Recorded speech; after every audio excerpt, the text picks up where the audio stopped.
supposed to make you say to yourself, you know what, we got a kingdom coming. You know what, the Lord's judgment is coming. You know what, let's change our life.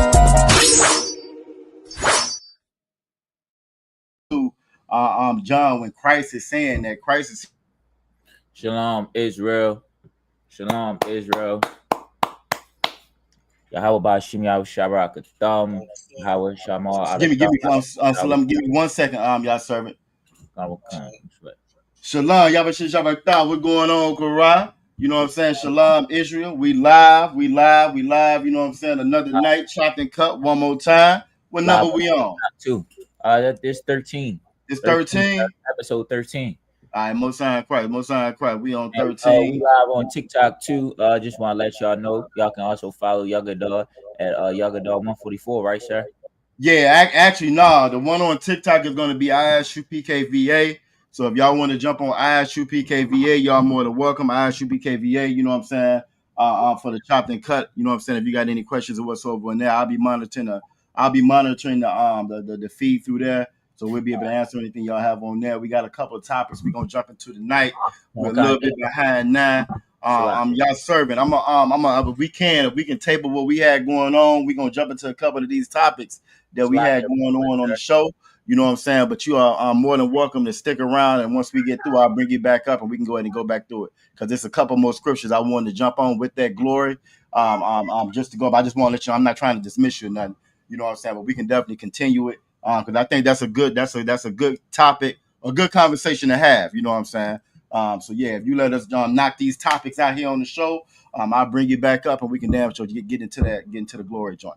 Khan, sir. We also live on Chop and Cut. Appreciate you. The water, man. Chop and Cut. If y'all in the chat and y'all listening, we also live on Chop and Cut TikTok. You know what I'm saying? I bet. So if I get any questions or whatever in TikTok, I'll let you know. But we got a couple topics we're gonna get on tonight. I'm sorry, I can't see the comment section. I don't know who we had up in here yet. I don't see nobody up in there yet. You live on the VA joint too, right? Khan. All right, most sign correct. Well, y'all about make sure about to all the Akim that's out there. Y'all Shamal Bashim Yahweh to all the Akwafian that's out there joining. This is Chopped and Cut. It was episode 137. 137. Yeah, soon. Most Christ. It's gonna be amazing Saturday. If y'all in the chat, man, also, man, if you're a priest in the ISUPK and the commanding general, Yohana, man, you more than welcome to just hit the link and just jump into the chat. You know what I'm saying? This podcast, we welcome all of our brothers in the ISUPK as priests and prophets of the Most High to come in the chat. You know what I'm saying? Lay your comments down. You can stay if you want to. You can leave if you want to. But this is Chop and Cut offers a seat to all our brothers when you want to hop in anytime. You know what I mean? I bet so. I'm ready to jump on that first one. If you are, what's that first one we getting into? Is it the which one is it, sir? Let's do the overdose joint. You want to jump into the overdose joint? Overdose joint first. That was a big story. At Baltimore. You know what I'm saying? Drugs have plagued our community for forever.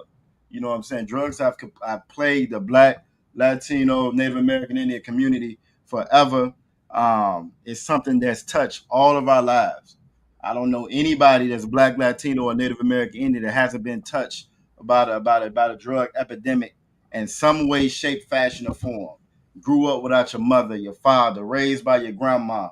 You know what I'm saying? Your kids, yourself personally. It's done touched all of our lives. You know what I'm saying? And the crazy part about it, something of that magnitude, of that scale, is used against us like it's our fault. It's used against us like it's just a weakness amongst us. It's something that we do that it goes right along that line to pull yourself, that garbage they give us as far as like pulling yourself up by your bootstraps and all of that. But when you really look into it, it's just like these scriptures say. When we call the oppressor the devil that the Bible speaks of, that word devil just means deceiver. It just means deceiver. And he is the wicked. And the wicked has been the deceiver since the very beginning. So anything you see going on with Blacks, Latinos, and Native American Indians, the culprit all the time is always the same culprit. You know what I'm saying? It's always this devil. It's always this oppressor. But we just have a tendency to blame one another because that's the narrative that's been fed through us throughout our generations. Has been fed to us. It's our fault. It's your fault. It's our fault. It's your fault. It's your fault. When you really look at it, the Bible doesn't say that. You know what I'm saying? But if you want to go ahead and run this story, we'll jump on this. I got a scripture too. I'm gonna pull on it. All right, so this is for the drug overdose in Baltimore. This is after the fact though, sir. So 25 or maybe more people was hospitalized when somebody they allegedly put what they say is fentanyl in a new drug that's called New Jack City in Baltimore. New Jack City. Yep. Yeah. So, but also sources say that, some sources say that it wasn't fentanyl, that it was another drug that doesn't cause people to overdose, but it gives them a stronger high. And then after that high is gone, it makes them extremely sick. So this is the aftermath of that. Here we go. Oh, multiple open-air drug markets around the city and found rampant selling in a pair. Take a look at this. 5 days after a mass overdose in the city, our team took to multiple open-air drug markets around the city and found rampant selling and apparent hard drug use. Our team even sent a message to local officers after finding this lady, whose face we were blurring, in the middle of the street after buying drugs half a block away. Baltimore police, with knowledge of the recent mass overdose investigation, and city residents who reside near open-air drug markets, say a new street drug called New Jack City is hitting the community. Sources say the latest batch of New Jack City likely was given as a sample to buyers last week. They add the drug is a synthetic laced with Freon or antifreeze, so it gives users a strong high, but makes them sick instead of killing them. So we're here at Pennsylvania North Avenue, Baltimore's maybe most notorious open-air drug market. We met up with a man who used to be a customer. Yo, that's heavy, man. You know what I'm saying? That joint said they got Freon and a couple more things in it, which is crazy to me. When you in that lifestyle, you know what I'm saying, you will put any and everything inside your body. When you don't check it, you don't care, because you know what I'm saying, like when we teaching here, if anybody is out there and watching that don't know, you know what I'm saying, that having that addiction, that's a demon. You know what I'm saying? That's a demon. Because of Hollywood and because of TV shows and because of the church and how they lie and how everybody lies on God and lies on this Bible, we think that demon comes in the form of some monster that you're going to see that's coming up from underneath your bed or something like that. But that's just not the case. That demon is going to sound like you. That demon, you look in that mirror, that demon going to look right back at you. It's going to look just like you. You know what I'm saying? And when you in that purpose, the whole purpose of that demon is to take you out. And I'm saying it, I'm trying to say it in a way where we won't get flagged on TikTok or whatever. But the purpose of that demon is to exterminate you. That's the purpose of that demon. You know what I'm saying? And depending on how strong you are, it may take a little while. You know what I'm saying? It may take some years. Or, you know what I'm saying, once it's done got you weak and whittled down, it might not take that long at all. But that's the overall purpose of it. No person functioning mind-wise is just gonna take antifreeze and just drink it. You know what I'm saying? They're not gonna do that. But that demon over time will break you down into where you got brothers and sisters out here putting antifreeze, you know what I'm saying, in their system and not even worrying and caring about it. And you may say that that don't make sense, but it does. We'll pick up a pack of cigarettes. I can say that on TikTok. We'll pick up a pack of cigarettes, and it said on the side of the box. On the side of the box, it says it's a good chance this is going to exterminate you, and we'll still smoke the cigarettes. Am I wrong, Karan? We'll still smoke the cigarettes. You know what I'm saying? Even though it say on the box that I am going to unalive you if you keep on using me. That's a demon. That's a spirit, and that's a demon, and it starts to speak for you. The stronger and stronger it get to the point where you can't tell the difference no more. You know what I'm saying? Our brothers and sisters are again struggling with this addiction, with these demons, because they were never taught how to fight them. They were never taught how to get over them. When Christ them talked about casting out demons is getting that addiction off of a brother or sister. That's how you cast out demons, and you can only do that with the truth. You can only do that with the tools that the Most High gave us. You know what I'm saying? When Christ them talk about being baptized by fire, that's the truth. That's these laws, statutes, and commandments, and you're not gonna get that from that church.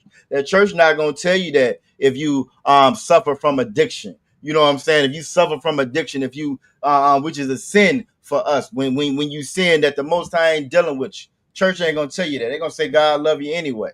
Right? You know what I'm saying? God love you anyway, which allows you to stay inside of that addiction, which allows that demon to keep control over you, and you will never fight it because you don't think you have no reason to. You know what I'm saying? But you go ahead. I know you want to say something about it. I know that's kind of close to home, Karai. You know what I'm saying? Right there where you at. You feel me? What was your take on it when you saw it? My take was like, we know Baltimore, well, I remember when they came out and they said that the crime rate is at its lowest. Right? The first thing that popped in my mind is because everybody getting high. Yeah. That's why the crime rate at the lowest. But Baltimore always been like the city of heroin. You know what I mean? You know what I mean? Like they always had that that drug dealer was like that selling drugs was the thing. And it's not surprising to me for real. You know what I'm saying? Like black people in Baltimore are truly and really, really, really plagued with this demon. You know what I'm saying? Of addiction. You know what I'm saying? And like what you said, like the Christian church, right? They'll tell you to stop doing drugs.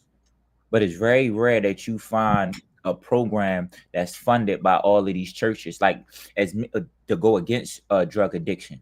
You know what I mean? To help them or putting out strategies. You'll see it's just as many churches as it is on a corner. It should be just as many. They should own just as many rehabilitation centers. They have enough money for it.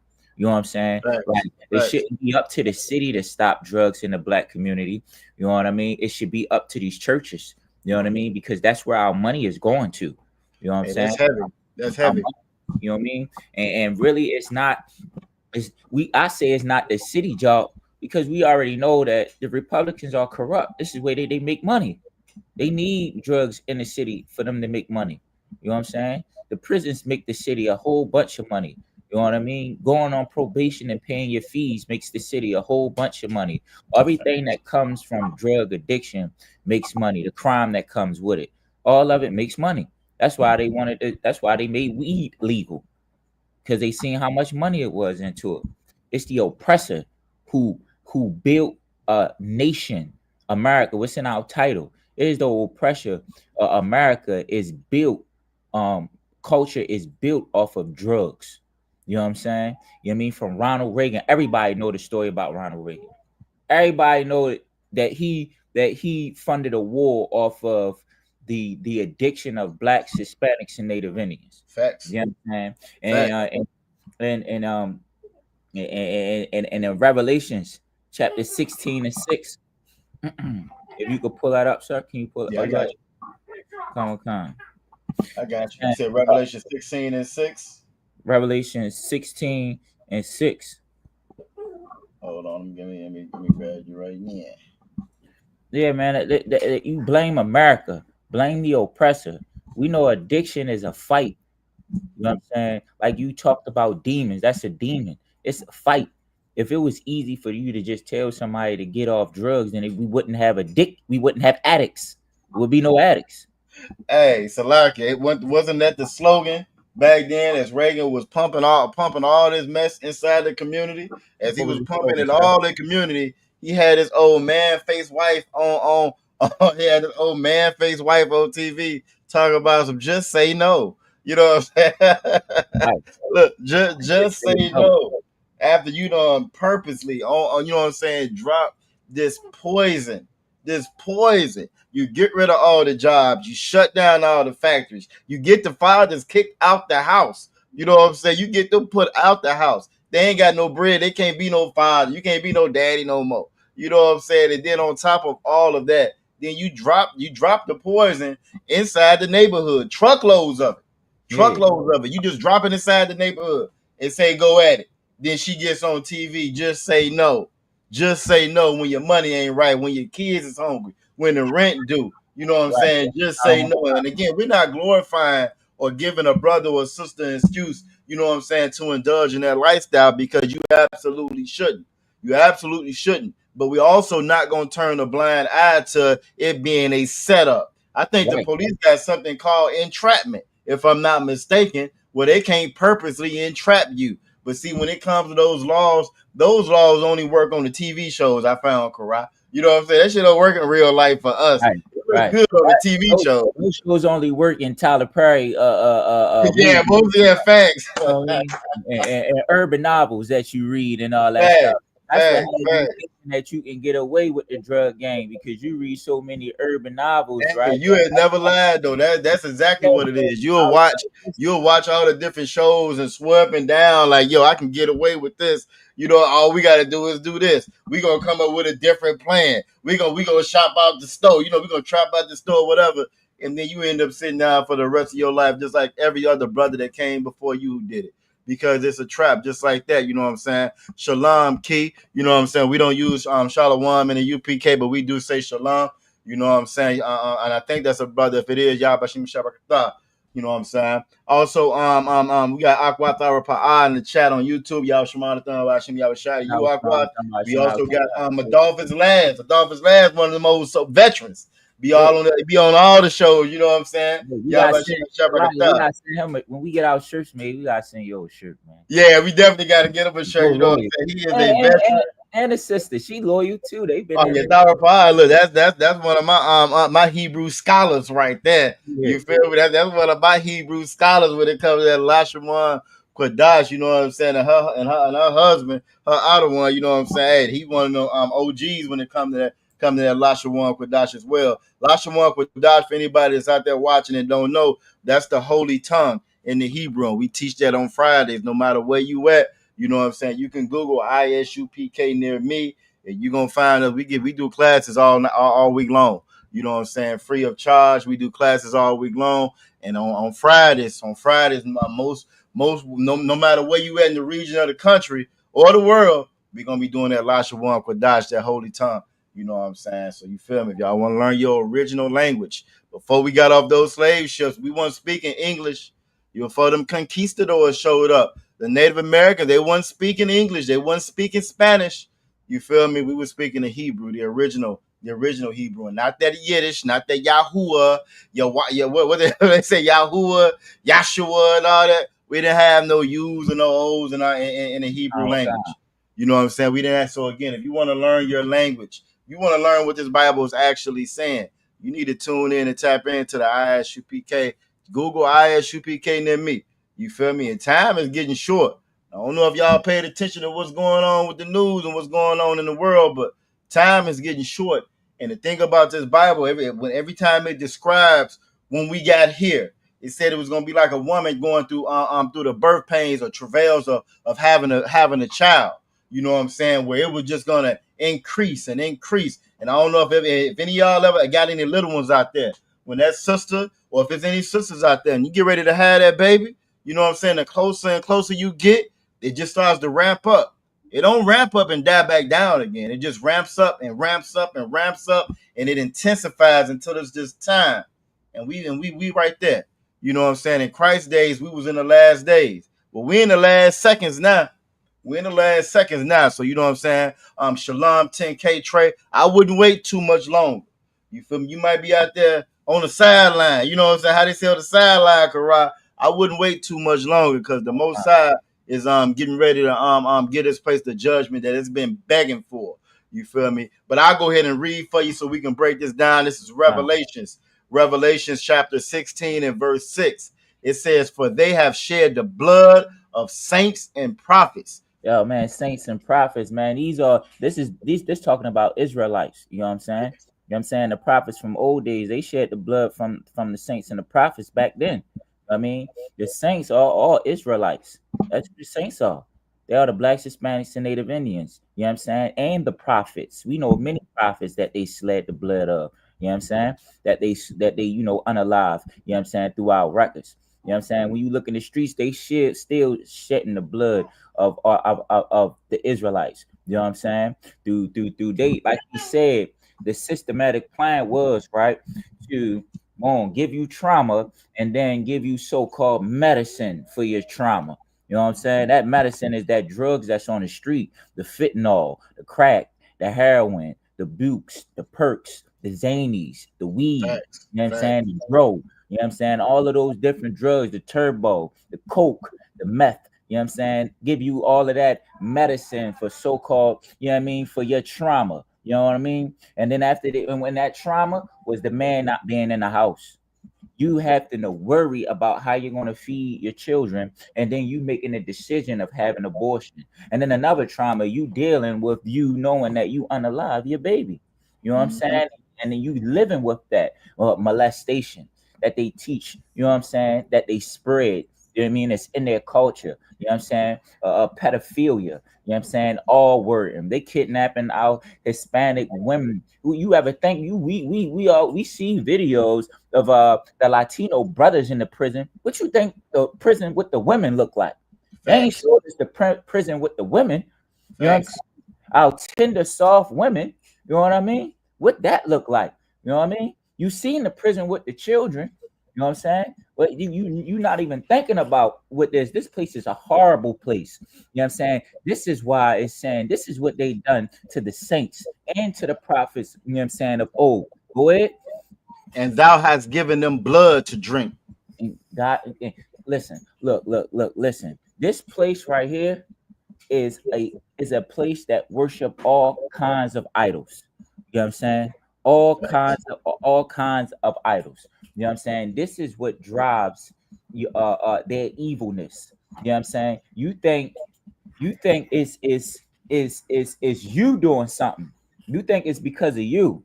You know what I'm saying? Yeah, it's because of you. It's because you don't follow the laws and statutes or commandments, but it's also because this nation is the nation of Edom.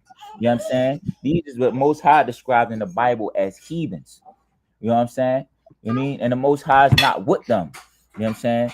And it says they have Salakia. You said, and thou has given them blood to drink. You know what I'm saying?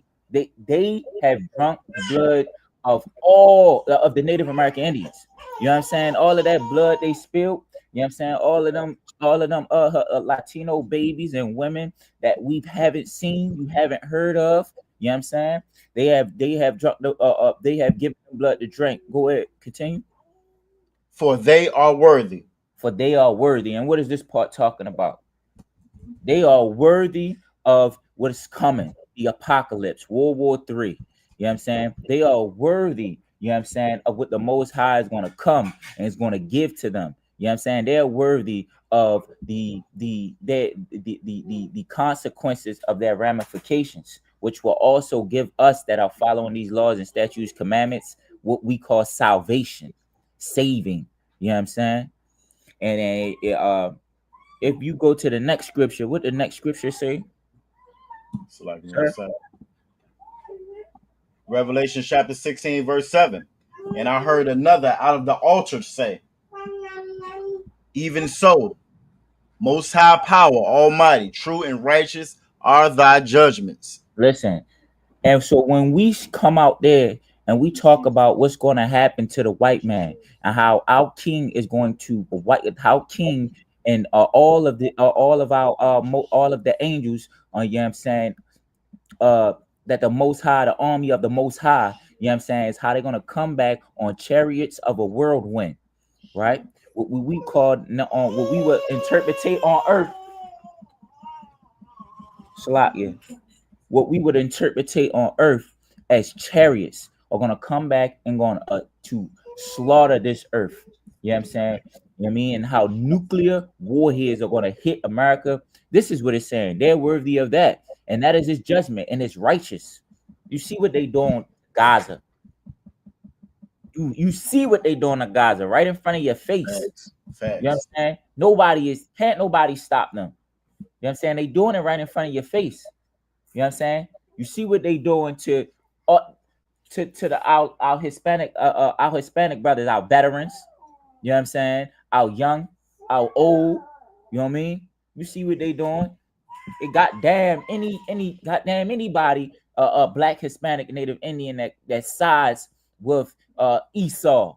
You know what I'm saying? The so-called white man in the Bible. You know what I'm saying? And to say that we need to bring him into the salvation, that he needs saving.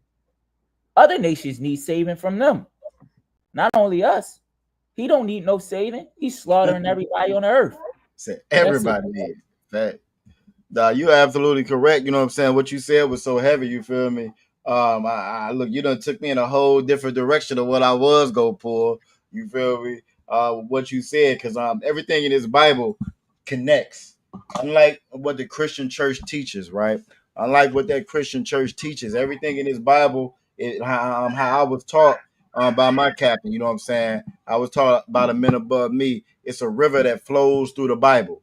You feel me? It's a river that flows through this Bible, and it's all connected and it all flows. But if you don't have the men of the Lord teaching you, you'll miss it. You'll do what the Christian church taught you. You'll pick and choose what you like. You'll pick and choose what feel good. You'll pick and choose what you think fits your narrative. You feel me? You'll make it fit your narrative. That's what the church does. The church will find a scripture or two and they'll make it fit their narrative. That's what these other fake Israelites group do. They'll find something and make it fit their narrative. But this Bible actually says the same thing in the Old Testament that it says in the New Testament, that it says in the Apocrypha, all throughout the Bible, because the Most High don't change. So first thing that you said is two scriptures I want to pull. First one was you started out saying that the saints. You started out talking about them saints. And I think it's very important that we get the definition of saints. We see who the saints are. Listening to their church, you would think everybody the saints. You know what I'm saying? You would think everybody the saints. So I got if you'll share what I just put up Officer Kara, you know what I'm saying? You listen to that church, you think that everybody's the saints, but everybody ain't the saints. You know what I'm saying? You should see it right there. You go, Most High in Christ. Psalms 50:5 says, "Gather my saints together unto me." It sounds very familiar to that Zephaniah 2:1. Gather together, all nations not desired. But it's saying right here, gather my saints together unto me. You feel me? Now, then it keeps on saying, now you got a semicolon there, right? So now it's finna expound and explain what it's talking about beforehand. See, it's a particular specific way to read this Bible. It's not meant to be read like no story, not like no novel, no novella. It ain't just soap operas. You know what I'm saying? You read from from the beginning to the end. And the problem is we've allowed the interpretation of the oppressor to be put on us. So we see the Bible through the same lens that the oppressor sees it. The oppressor is carnal. You know what I'm saying? They're not a spiritual people. They're a carnal people. They was standing. We're going to get to one of the next stories talking about Alligator Alcatraz, and they all outside in front of the sign, Karate taking pictures. They all outside sitting out front of the sign of Alligator Alcatraz. First, they changed the shit to say Alligator Alcatraz, which is crazy to me. They don't say detention center. The actual sign says Alligator Alcatraz to show you just how demented, how evil, how wicked these people are. Well, you got people posting up to it. Look, with their kids, taking pictures like they on their way to damn Disney World. You know what I'm saying? Because that's the nature of these people. Everybody ain't the saints. Everybody's not God's children. It may be hard for you to understand or digest, but that's the truth of this Bible. It wasn't wrote for everybody. Everybody ain't the good guys in the story. You know what I'm saying? The church will make you think everybody's the good guys. You know what I'm saying? Ain't no bad guy. But that's just not reality, and that's just not the truth. It says, gather my saints together unto me. Well, who are the saints? After this semicolon, it's going to tell us. It says, those that have made a covenant with me by sacrifice. Those who made a covenant. Well, when you read this Bible and you get into Deuteronomy, you coming out of Genesis and getting to Deuteronomy, and you in Exodus, the covenant was made by the Israelites. That was Moses. Moses took Israelites out of Egypt. Not everybody. Israelites made a covenant with the Most High. Not everybody. Moab didn't make a covenant with the Most High. Ammon didn't make a covenant with the Most High. Ishmael didn't make no covenant with the Most High. And Esau, the oppressor, did not make a covenant with the Most High, which by default excludes them from being the saints of the Most High. They're not the saints. And they're not the prophets, like it says in Psalms 147:19. He showed up his word to Jacob. Jacob's name was changed to Israel. Israel. Those are who your saints are. Those are the same ones that made a covenant with the Most High. So it's very important, again, to get to these definitions of the Bible, because everybody makes their own opinions, and they make these statements, and they get online, they get on TikTok, and everybody got something to say, but nobody except for the ISUPK is saying what's actually inside of this Bible. And I'm gonna grab another one. So now we got the definition of what the saints are, right? But then it's something else very heavy that you said, Kara. You talked about that blood. You know what I'm saying? You talked about that blood and how they love that blood and how bloodthirsty they are as a nation of a people. I get online all day long and I'm arguing with these fools all day long. And they try to make a comparison. They try to make it equitable. What we've been through and what everybody else been through. They try to make it seem like it's all the same. Well, we all done been through something. We all suffering. We all struggling. You know what I'm saying? I just got you saying what the Saints was quite a day today. Saints is gonna be Psalms 50 and go ahead. What you say, Kara? No, I wanted to add to what you were saying when you say you. Oh yeah, okay. Let me ask you a question real quick, and you go ahead and jump right in there. So you said you missed it, no sweat. You want to go to Psalms 50 and 5. It says, "Gather my saints together unto me, those that have made a covenant with me by sacrifice." So in order for you to be a saint of the Most High, you have got to be them people that made a sacrifice to the Most High, that made that covenant with the Most High. The covenant that's only the Israelites, that's blacks, Latinos, and Native American Indians. So hopefully that's again Psalms 50 and 5. And we on YouTube if y'all want to get a more interactive conversation as well. You know what I'm saying? But go ahead, Kara, what you got, bro? No, I want to say two things. First, I want to say you said when you talk to them how bloodthirsty they is, right? They will always want to talk about, when you talk about the crimes that they committed against blacks in slavery, they want to talk about, the crimes that what you said you want to talk about the crimes that was committed that's been committed against them. Yeah, they want to talk about how they suffering. Well, so at my job, right? When you want this, how bloodthirsty they is. Every time you talk to a young white gentleman, right? They want to talk about war, and you talk about the things that going on. They always glorifying that how America will destroy Iran or something like that. That's how bloodthirsty it is. They always talking about we got weapons. They can't beat the Draco, this M16 and this, that, and the third, and automatic this and automatic that. That's all they talk about. You know what I'm saying? Yeah, because that's their nature. Yeah, because that's their nature and that's who they are. Also, Corral on TikTok, right? The same one that asked about the Saints, he had a follow-up question. He said, "Do you think Saul was a saint when he was persecuting the saints in Acts 9? And I'm gonna answer that question for him. I know you know the answer, but I'm gonna ask it for him because this is another thing that the oppressor tries to do. This is another thing, and not to say that you're an oppressor quite a day to day. I don't know. You didn't identify. You know what I'm saying? What your nationality was, but this is another thing that's been taught to us. You know what I'm saying? We try to fight semantically, and we don't look at things logically, and we don't look at things realistically and honestly. So if we're going to be honest about it, of course Saul was a saint. Now, this was Saul before his name was changed to Paul. But yeah, he was a saint too by definition. Why? Because his people, Israelites, made that covenant with the Most High. You know what I'm saying? Christianity teaches us to go off what feels good. What feels good, what sounds good, what makes me feel all warm and fuzzy inside. You know what I'm saying? But what you'll learn and what you'll find inside this UPK is such a liberating thing when you are in the truth, when you're actually in the truth. Why? Because you don't have to run and hide and duck from anything. You know what I'm saying? Yeah, he was a saint then when he was persecuting his own brothers and sisters. I give you a good example of it. To this day, we glorify. We talked about it a couple shows back on here, the Buffalo Soldiers. Oh, every time Black History roll around, we love to talk about the Buffalo Soldiers. Well, guess what? Those Buffalo Soldiers, because they're Black, Latino, Native American, Indian, guess what? Those are Israelites. But you know what they did? You know how they got their fame? You know how they got their glory? They got their fame and their glory by unaliving their own brothers and sisters. You know what I'm saying? That's how they got their fame and their glory, by unaliving their own brothers and sisters. You know what I'm saying? And so again, your identity, your nationality don't change because of what you did. It doesn't change. But what does change is the requirements you have to the Most High. What does change is the standard. The Most High set a standard for his chosen people. His chosen people can't eat pork, crab, shrimp, and lobster. His chosen people can't sin. We ain't supposed to sin. We supposed to be them same saints. You know what I'm saying? We supposed to be those same saints quite a day to day, but that Saul was supposed to be that saint that Paul became later on. He was supposed to be the righteous on the earth. He just wasn't there yet, which is the same thing with us now. Us being in sin don't stop us from being Israelites. That don't change our nationality or change our identity. It does change your requirements, and it changes the punishments. You know what I'm saying? When we saying we gonna be punished from, go ahead, go ahead. No, I want to say too. He talking about he trying to be an a-hole.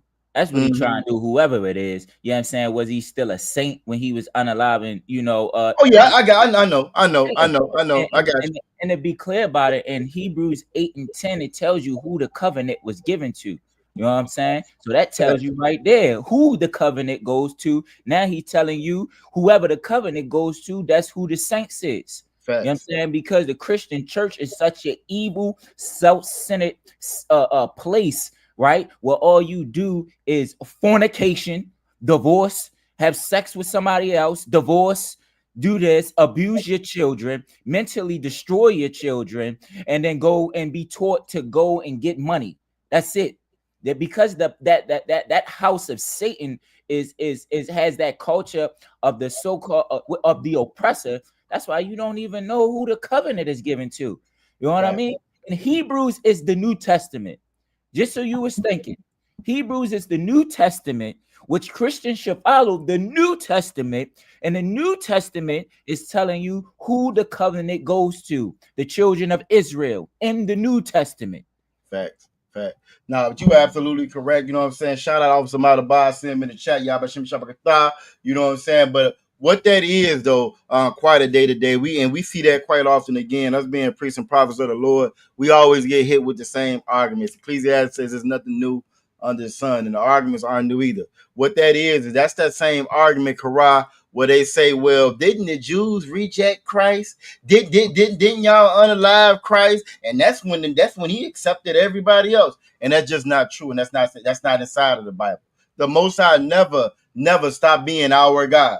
We were cut off for a period of time. Christ coming back was the whole purpose of bringing the family back together again. Christ, you know what I'm saying? That's the whole purpose of Christ's sacrifice, because we was cut off from being God's people. You know what I'm saying? And our laws are so strict, so serious. If you missed the Passover, you was cut off. If you wasn't circumcised on the 8th day, you was cut off. You know what I'm saying? So all of those things cut you off from being God, his people, which is what it was for us. But after Christ, because of Christ's sacrifice, that was that mediation between the old covenant and this quote unquote new covenant. But all those covenants went to the saints, went to the Israelites. We're gonna shout out Officer Malabah and join us. Yabashim Shabakatah. We're going on out of one. Sir. What's going on with y'all, man? Not too much. Another night. We up in here. We was talking about, you know what I'm saying? We started off talking about these devils.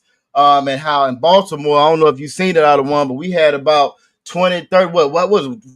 23, 24? I think 23 or 24 brothers and sisters that OD'd out here in Baltimore. You know what I'm saying? All at the same time, it's this new joint going around called New Jack City.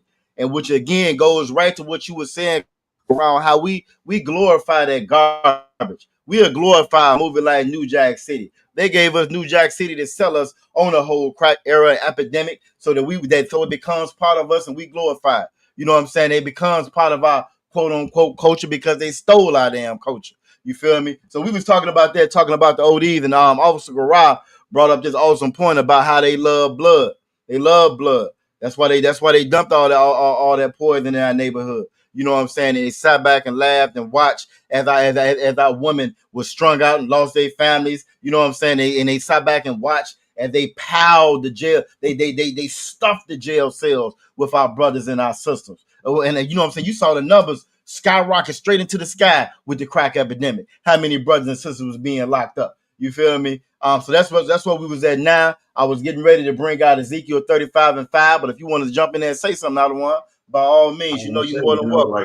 Like the scriptures say, they hunt our footsteps. You know what I'm saying? Facts. It's that Lamentations. They don't give a damn about our people. As long as they sit back and watch us destroy each other, because they put the destruction in our neighborhoods. So that now they sit back and watch us look at the scraps. We fighting over scraps when they still on top. And they know what they doing. They know it systematically, that they destroy our people and keep us apart and keep us separated so we can't come together as one nation. But thanks to the ISUPK under Commanding General Hanna, under the Most High in Christ, Commanding General Hanna, we building our nation back. We coming back together. Damn right.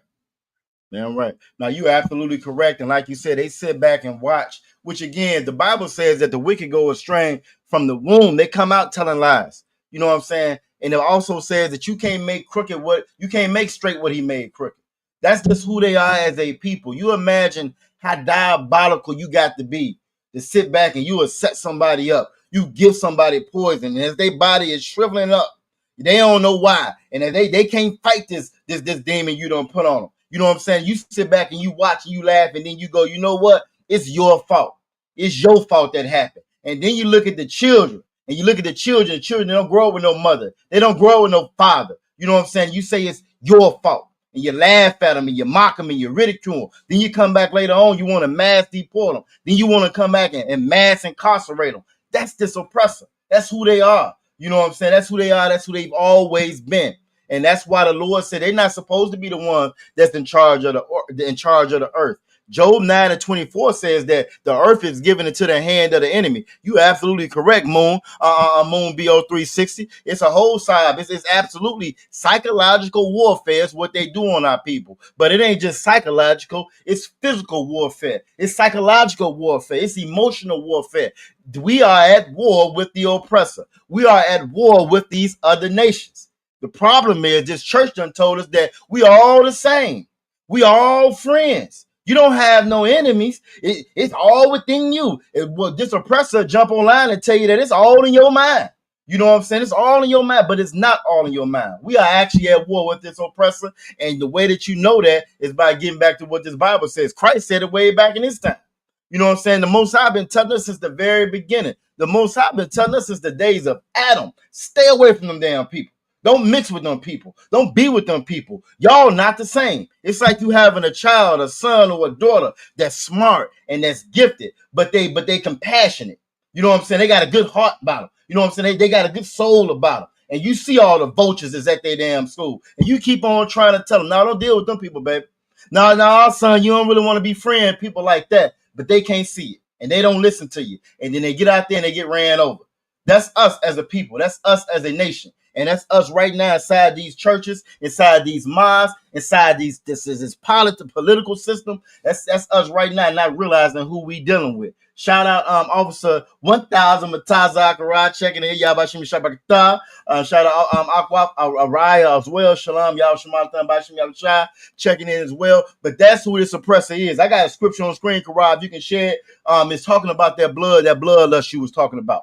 You know what I'm saying? Mono 360 on TikTok said, never trust thine enemy. And that's in Ecclesiastes, and the Bible tell us that as well. Never trust thine enemies. But the problem is we don't know who our enemies is. The church I never heard, and y'all correct me if I'm wrong, Officer Madaba or Officer Kara.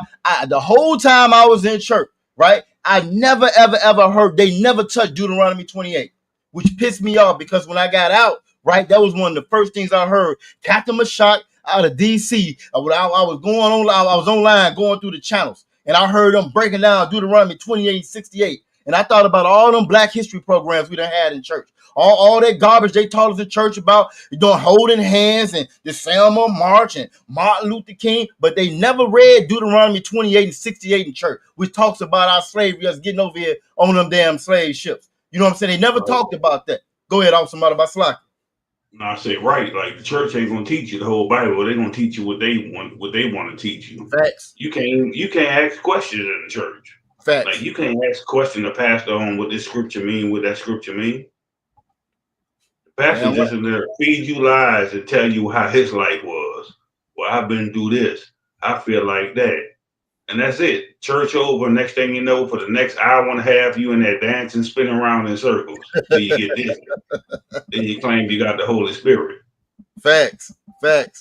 And don't forget coughing up that money. You gonna cough that money up till you gonna dance, you gonna sing, you gonna throw your hat in the air, roll around on the floor, put some money in the basket while you at it. Go ahead, Karat. Real quick, sir, I just wanted to say, man, if you're an officer, precinct officer in the ISUPK under Commanding General Yohana, you can request to hop in on Chop and Cut at any time, man. You can hop out after you make a comment, or you know what I mean, or do whatever you want. You can come in. This is what our podcast presents to the priests and officers of the ISUPK under Commander General Hunter. Just want the water for that. And also, you know what I'm saying, I'm jumping into Ezekiel 35 and 5. You know what I'm saying? If you can read that for me, Karai, this is Ezekiel 30, because this goes back to what you were saying about that bloodlust, that bloodthirst. And that's not like I was saying with that Deuteronomy 28:68, we just don't know who our enemies are.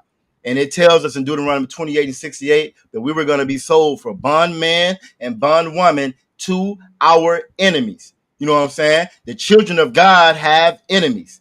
Unlike what that church teaches you, we all in this together. Kumbaya, Kuna Matana. Let's all hold hands. No, we got enemies.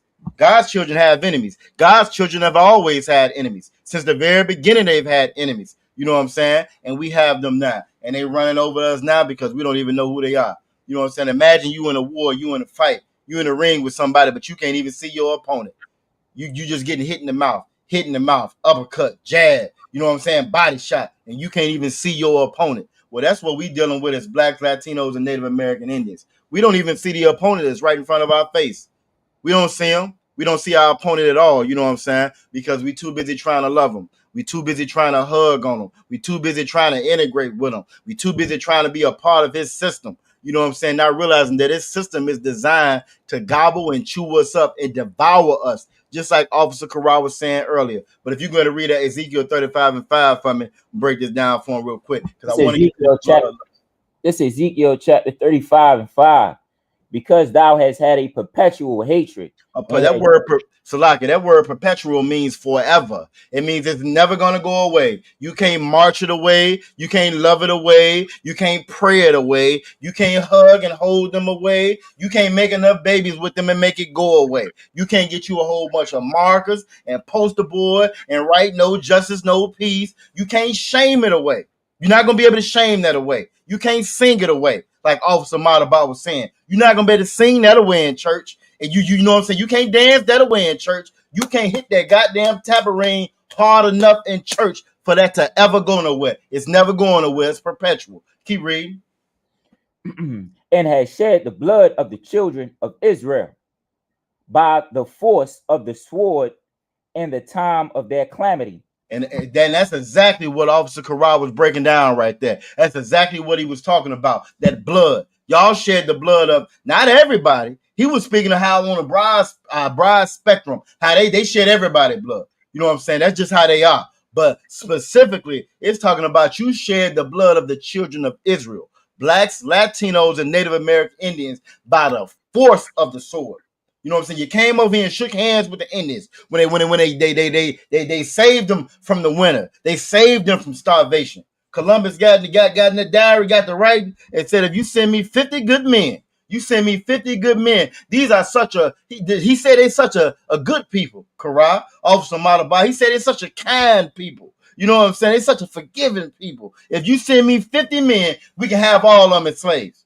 We can have all of them as slaves. And they say in his own diary, he said he never put his sword down by the force of the sword. You know what I'm saying? Then it says in the time of their calamity. When you talk about the drug epidemic, the crack epidemic in the 80s and 90s, you know what I'm saying? We was already down.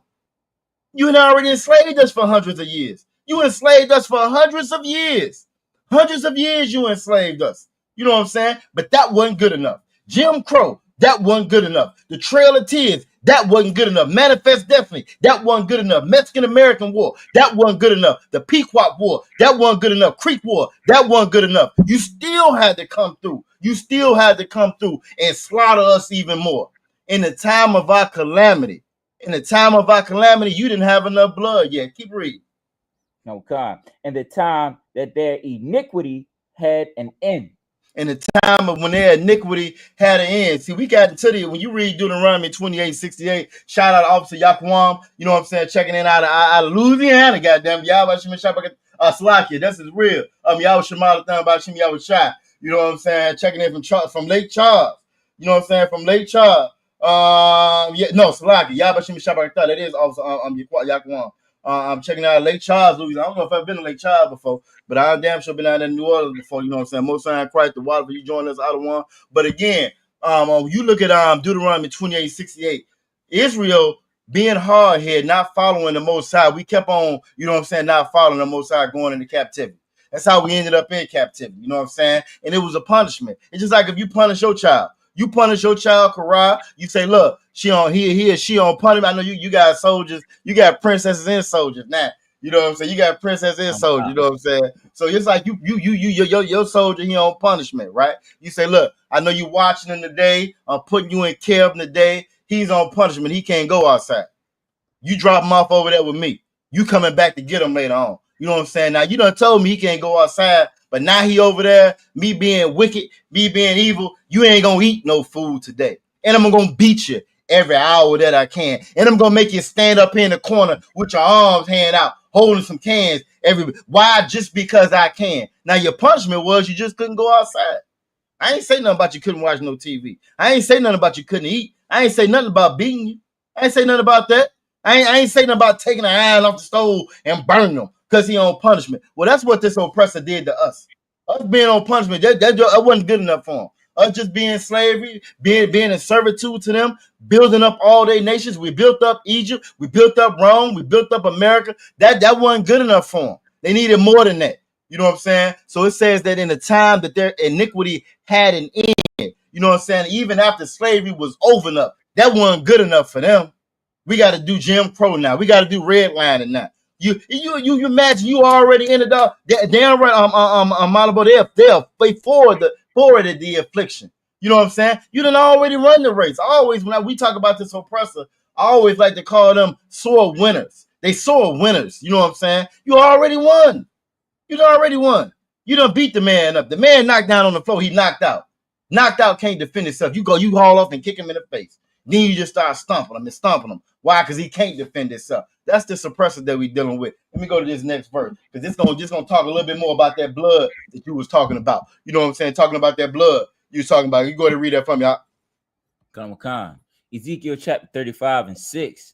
Therefore, as I live, saith the Lord God, I will prepare thee unto blood. And Salakia, before you go any further, it says, therefore, as I live, saith the most high power God. The problem with, you know what I'm saying, a lot of us, we don't believe in the most high no more. We don't believe in God no more. We so busy serving these gods and these deities and these idols that's long gone and ain't been here, that's fake and ain't real. Allah is a rock, and hopefully it don't keep me off TikTok because I said it, but that's a damn rock.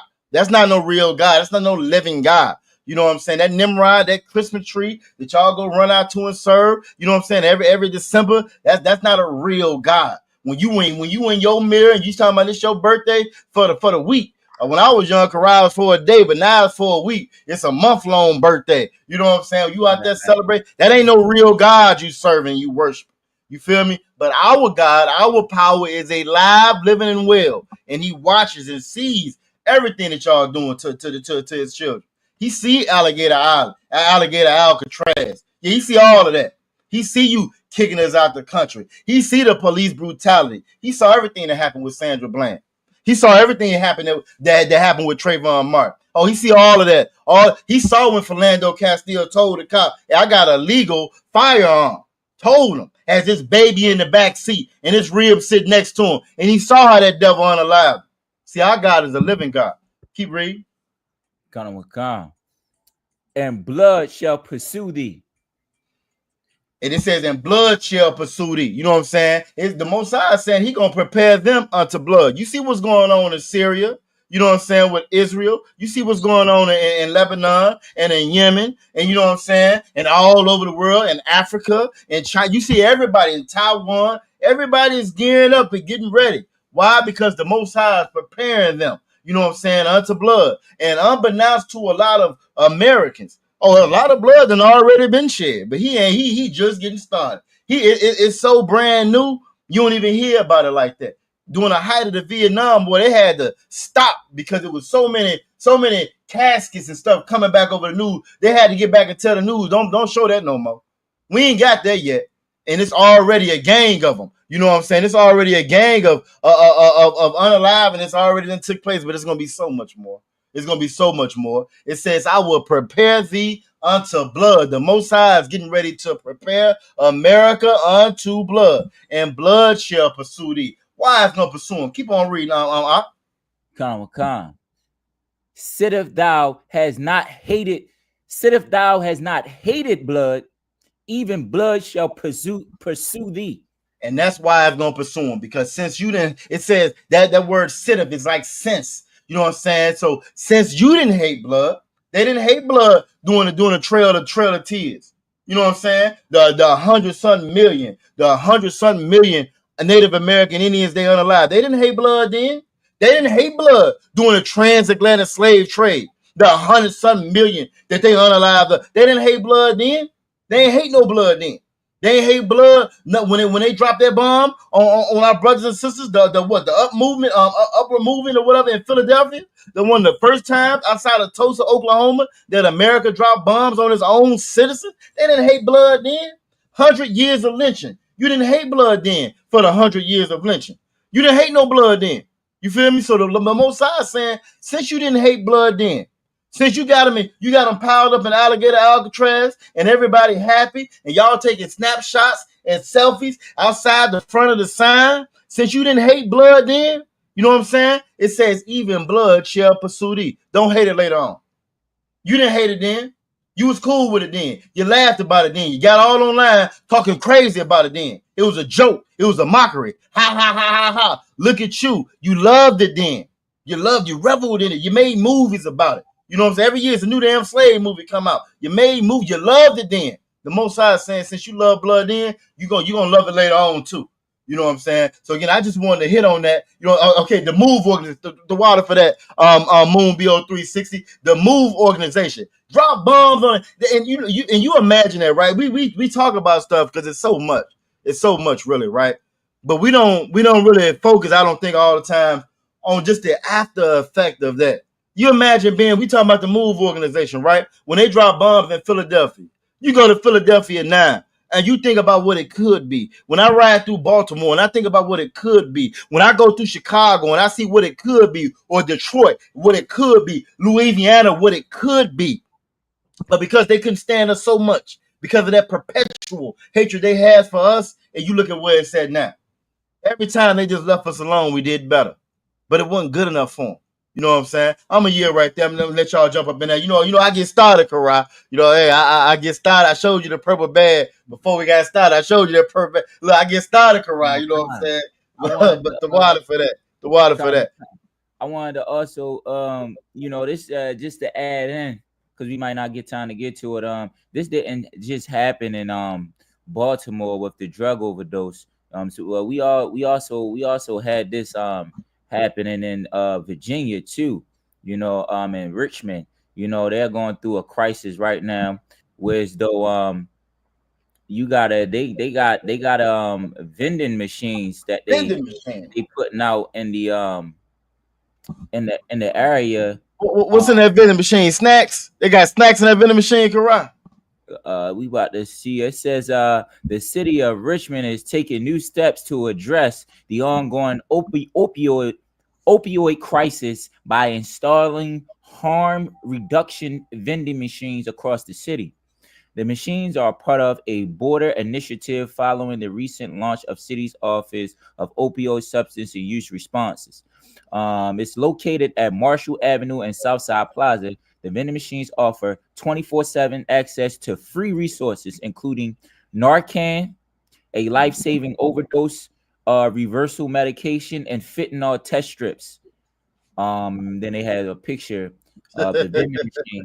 I looked up the area though, right? I'm not too familiar with Virginia, but from me looking at the area, it didn't seem like it was like in an urban type area. It looked like it was like in a like a suburban type area, like a white area.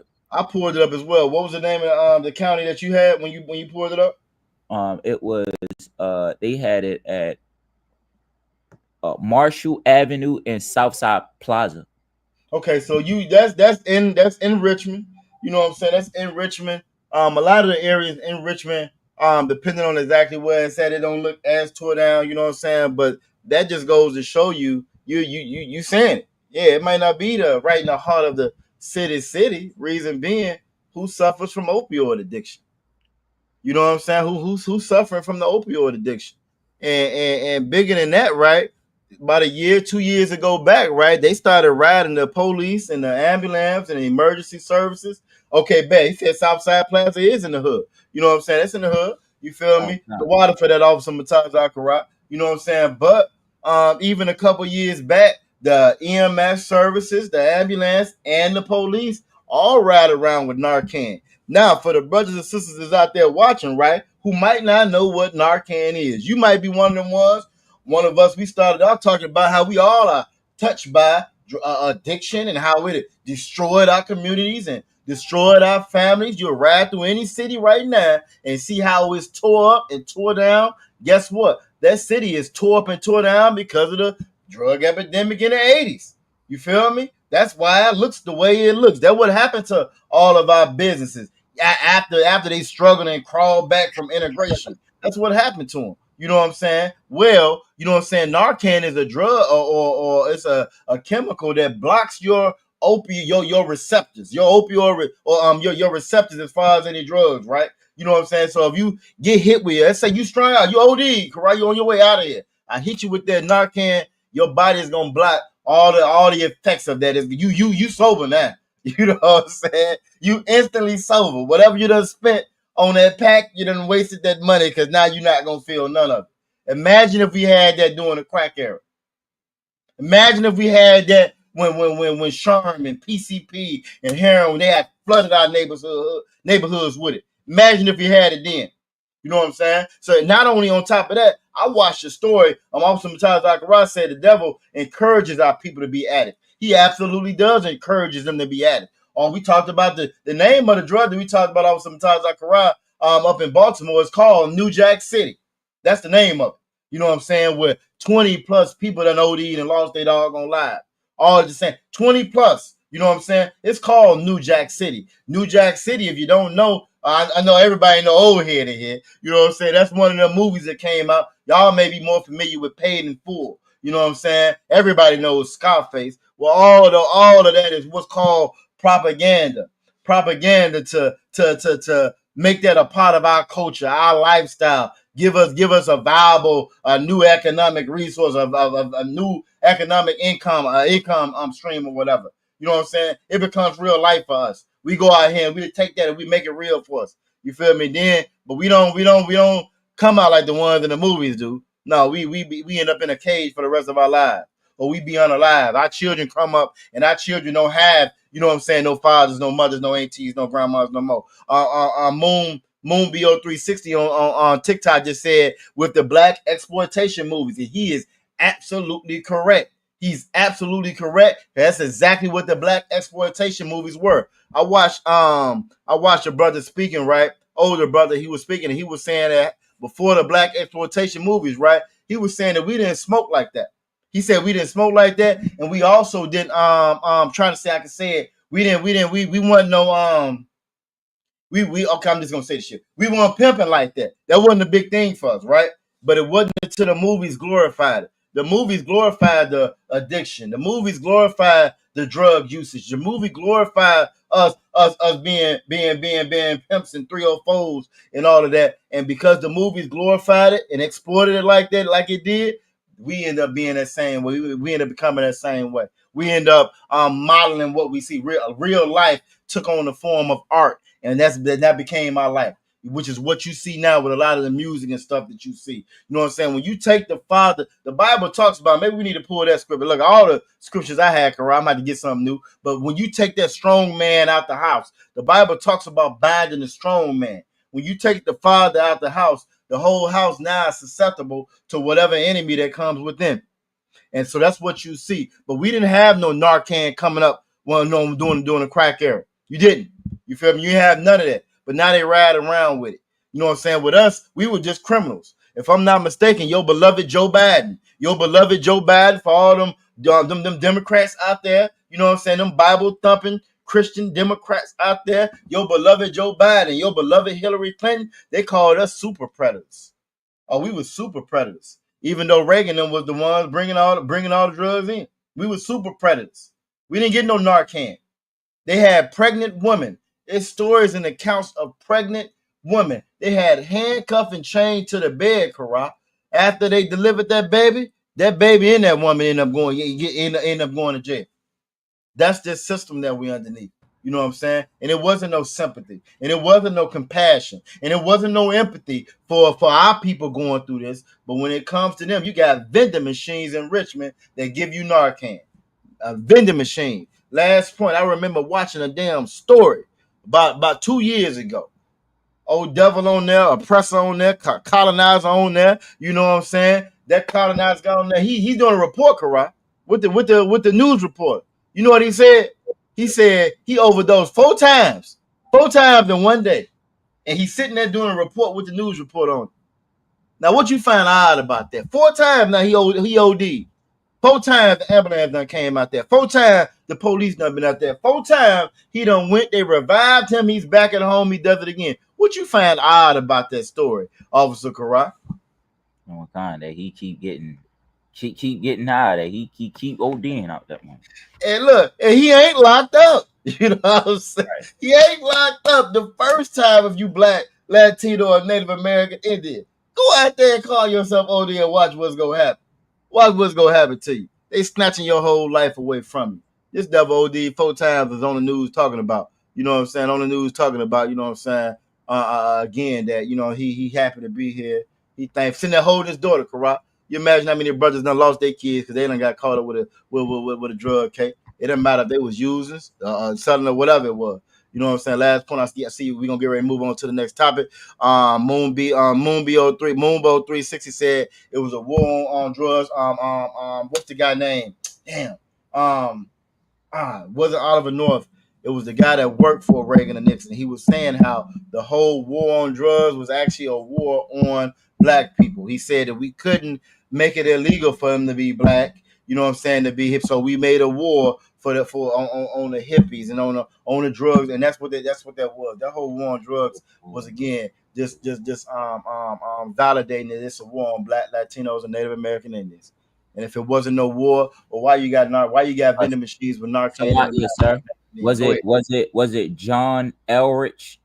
I think that's exactly who it is. It's one of his aides. It's one of his aides that got up there and in the report that he was saying how, again, we couldn't go to war with black people, you know what I'm saying, but we could say it was a war on drugs, and now we can blame them. We can lock them up. I got it right here. Go ahead and read. It said John Elrich, who served as President Richard Nixon's domestic policy chief, is widely cited as making a statement suggesting the war on drugs was a tool to target black people, according to an interview conducted by journalist Dam in 1994. Damn right. Get that brother a hand. You know what I'm saying? Again, then you're gonna learn. You'll find out about the UPK. We not your Christian church. We have no interest in lying to you. Take a lot of energy to lie. We don't lie about nothing. And then it's a sin in the Bible. We do everything that the Bible say to do, and that's exactly what it was. They said it was a war on black people. Now, go ahead. No, I was going to add to what you were saying. So, like I was saying, he associated weed with hippies. Yep. He hippies with marijuana and black people with heroin to disrupt these groups, arresting leaders, raiding homes, vilifying them. This quote is often interpreted as evidence of the war on drugs being racially motivated policy to disrupt black communities and the anti-war movement. That's what he was saying. Facts. Now, you are absolutely correct. And even what you said is just so heavy. You know what I'm saying? They knew what they was. And at that time, when he made that statement, he said the weed, the marijuana was for the hippies. You know what I'm saying? Who uses it the most now? You feel me? That just goes to show you. That's the same with all the drugs. All of them start with that oppressor, but it ends with us. All of it starts as fun and games and entertainment and loving life for the oppressor and Narcan for the oppressor. You got a vending machine that's spitting out Narcan now if you're ODing. But for us, it ends in mass incarceration and destruction. You know what I'm saying? And that's not only just because the oppressor is wicked and evil like he is, but that's also because of what I said in the beginning. If you black, Latino, or Native American Indian, you can't do what everybody else do. Your God, your father's not going to let you do what everybody else do. Your father going to say, look, you got a curfew. You don't get here by this curfew. You're going to have to find you somewhere else to lay your head at. You feel me? So you can keep running around like you this oppressor. You can keep following him like you him. but your punishment is going to be way stiffer. It's going to be much harsher than it is from them. This is their culture. You know what I'm saying? This is their culture. It's not ours. And that's why we suffer so much by following it. You know what I'm saying? Last point, Moonbo 360 said they funded the Contras. And that's what Oscar Rao was talking about earlier. The back rebel groups in Nicaragua. You know what I'm saying? He said they use tactics usually to comprise foreign governments on us in America. And what he just said, right?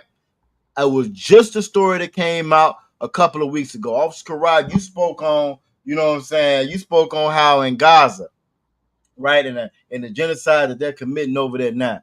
I don't know if we had it. I sent you a story, but I don't know if we ever had a chance to get on out and talk about it.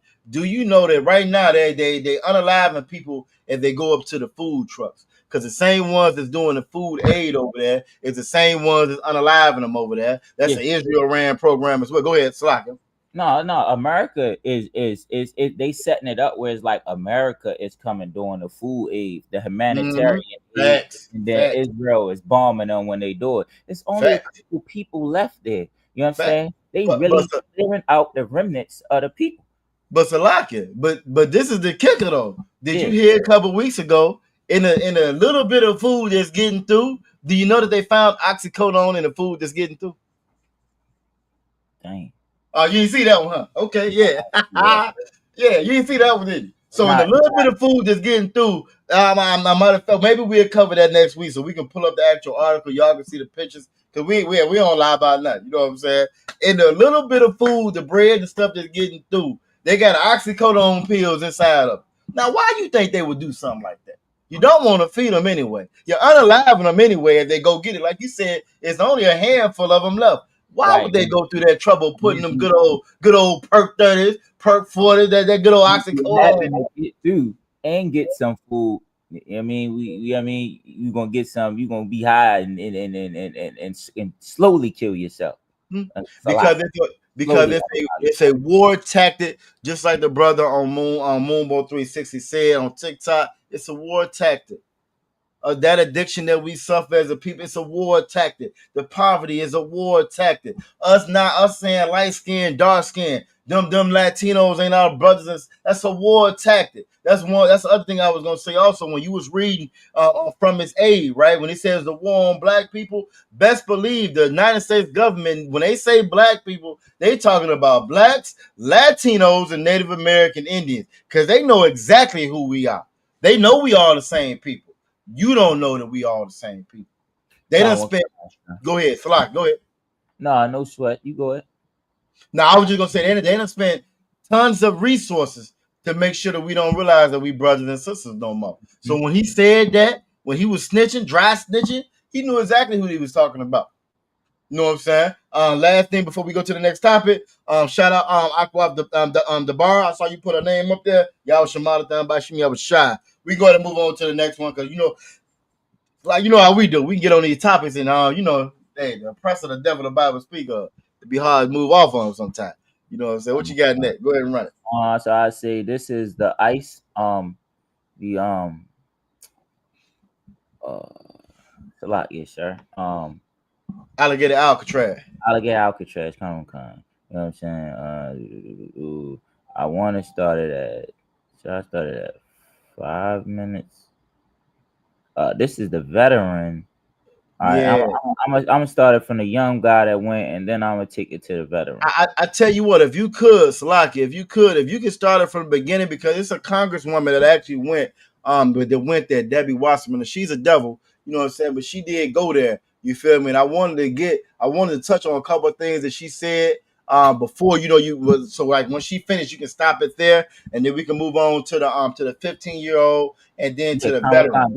That's what I was going to do, because the 15-year-old is in the beginning with her. In fact, that's that. And I ain't want us to go to the veteran. Yeah, Most High Christ. You got it. Shout out Princess Nazam Most High Christ. Shalom, y'all. Shemada Thon Bashim Yahweh checking in.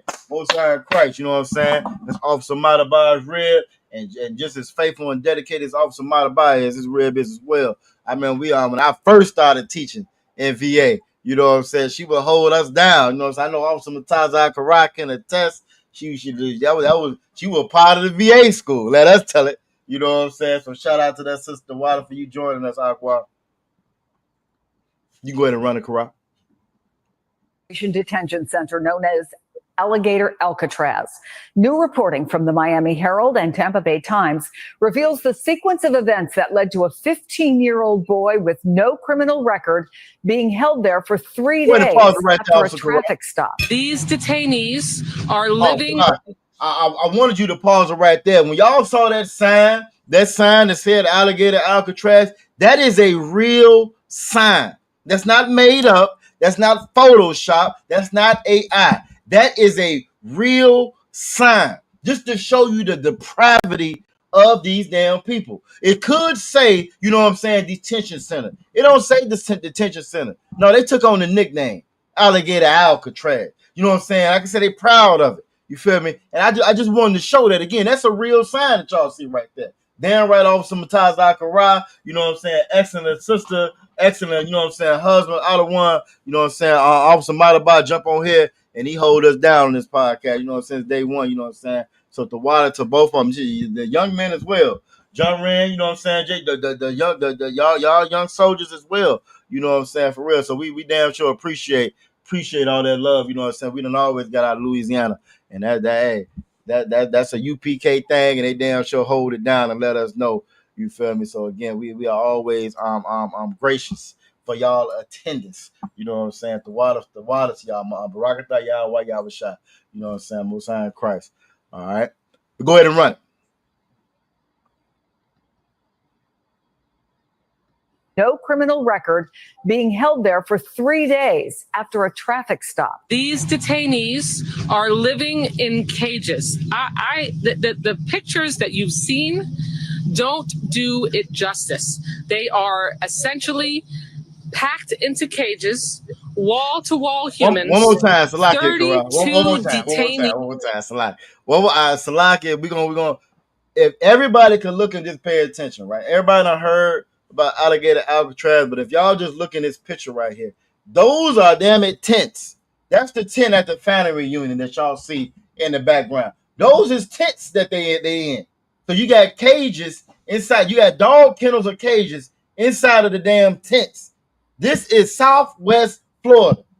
Number 2 for hurricanes and damn tornadoes. Number 2 in the country for hurricanes and tornadoes. They said out of the last 50, 17 of them done been category 3 or above. It's only this island, this marsh, this system is only rated for a category 2. But out of the last 50, 17 of them done already been category 3 or 5 hurricanes. You know what I'm saying? When they was there doing these damn reports, they said it started raining. And I don't know if y'all ever been to Florida or not. I know damn well Officer Madaba know and Princess Nizam know down there in those parts, it rains every damn day. And they said while it was raining down there was already flooding. They outside damn in tents. You know what I'm saying? I just had to point that out. So like I had to point that shit out. They in damn outdoor tents. If I'm mistaken, somebody could correct me. Maybe I thought that Alligator Alcatraz was supposed to be like a high-tech, like new prison that they was building or something like that. Is this the one that's supposed to be a high-tech? Or that's the one in Venezuela? It's high-tech money. No, you might be talking about that joint that's in El Salvador. This one right here. Now this one costs $450 million to run it every year. It costs $450 million to run it. It was supposed to be an airport, but it was still going to be so damn dangerous and so toxic to the environment. They shut it down from being an airport. So the damn government there just kind of hijacked it and deboed it and said, we're going to take this. We'll pay you later on for it. You feel me? You know what I'm saying? But it's $400 million. That's that high tech money though, Karak. So when they say that they when they be talking the stories about the giant bugs that's out there, you know what I'm saying? This the one right there. Yeah, they under some hard conditions, man. Facts. Some hard conditions, man. And they probably got our sisters under the same conditions somewhere else. You know what? I keep talking about this because it's just crazy because they do not show you or tell you anything about our Latino sisters, man, or where they at or where they prison at. I personally didn't see it. I haven't heard anything about it. You know what I'm saying? I've been thinking about it the whole time. I've been watching videos of them snatching babies from, you know what I'm saying, sisters and grabbing these sisters up and old women, you know what I'm saying, and taking them places. If they going through these conditions, you know what I'm saying, what is our sisters going through? You know what I'm saying? Facts. Facts. You talking about flooding, yeah, and they 32 a unit. You know what I'm saying? 32 to a cage. 32 to a cage. We'll let it run. We'll slack it. We'll let it run. Go ahead. We'll let it run. Slack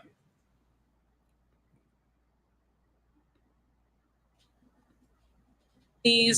Per cage. That is the only thing inside are essentially packed into cages, wall to wall humans, 32 detainees per cage. That is the only thing inside those cages are their bunk beds, and there are 3 tiny toilets that are toilet units that have a sink attached to it. So they essentially drink, they get their drinking water and they brush their teeth. Imagine being able to build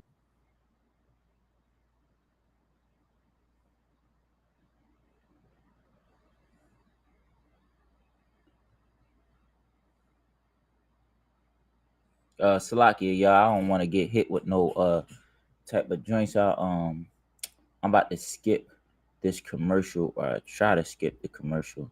Try to fast track it. Give me 1 minute without catching any hits on it. Anything just by thinking about it. Meet Base 44. The devil that the Bible speak of. Where they poop in the same unit. Remember how we were told the detention camp in the Florida? You can stop it right there. Going to hold some of the most vicious. You can stop it right there, and then we can fast forward to get to the part where it's a 15-year-old. He was getting ready to make a point though. Like, we was told that, you know what I'm saying, that this devil right here, you know, he made a point that we all been thinking. We was told that, you know, these prisons supposed to hold the most vicious criminals. Facts. You correct. Go ahead and run it then. Slack. I ain't mean to stop. Go ahead and run it. Yeah, and and they got a 15-year-old that's locked up in there, and you got to hear the story about how the 15-year-old got locked up. You know what I'm saying? Migrants illegally in the country. Well, news just emerged that the state and federal officials detained a 15-year-old boy with no criminal record and sent him in handcuffs to Alligator Alcatraz for 3 days. So we found that there was a. And so, you know, this is what Officer Corral was talking about again when they first started this, which is what the oppressor does. When you hear us call them the devil, that word devil just means deceiver. They and it's the same. They didn't come out and just say we locking up anybody, Brown. Anybody that speaks Spanish, you suspect. They didn't say that. They said it was going to be criminals, the R words and the unalivers and the worst of the worst is how they sold it. The worst of the worst. This is who we going after. And then it became, well, no, it ain't just the worst of the worst. We getting anybody that's over here that ain't supposed to be over here. Because we started seeing, go ahead. First Trump was saying that they're taking jobs. You know what I mean? It wasn't about the crime that they was committing. Nobody was making noise about Latinos running around the city making crimes. You know, doing crimes. Nobody was making a fuss about that. It wasn't no issue in the news. We wasn't reading about it consistently. We wasn't seeing it. We wasn't making complaints. So a lot of us, people in New York and in Philly, we live in neighborhoods with Hispanics. You know all day long. Our school in Baltimore, we live in neighborhoods with Hispanics in Baltimore. Our school, that's all your major cities. That's Chicago, Detroit. That's all your major cities. Facts. Yeah, for black people, you know, that's out there that that's saying they a Trump supporter or they are criminals. Like, you've never been, you know, in a consistent. You never been in a crime with a Latino brother or sister. You know what I'm saying? Where they are trying to attack you or something like that. Maybe you have, but I think you've been in more confrontations with other races than you have them. You know what I'm saying? That's what it was first. That they were just jobs. We need to save our jobs and get back the economy of America first. You know what I'm saying? You know, because white people are the oppressor and they just love blood. It had to be violent. It had some type of crime or something had to come in to make them look bad to the public so they can have their white backing on getting them out of here. You know what I'm saying? And it's a lot. Salaki, you know what I'm saying? Moonboy 360 said it perfectly. He said propaganda. You know what I'm saying? That word propaganda. That's what they do. That's just another word for lies and misleading. You know what I'm saying? That's what they do. That's what Hitler said he studied the propaganda of America. He studied it. That's what they do. You know what I'm saying? That's what they've always done. So first they told you it's about the money. It's about the money. You made an excellent point, Officer Kara. As much, again, if you're in the city, you know it. You always around Latinos if you in the city. You know what I'm saying? Detroit, Chicago, New York, you feel me? Brooklyn. That's who you grew up around. You didn't feel no threat by walking by them.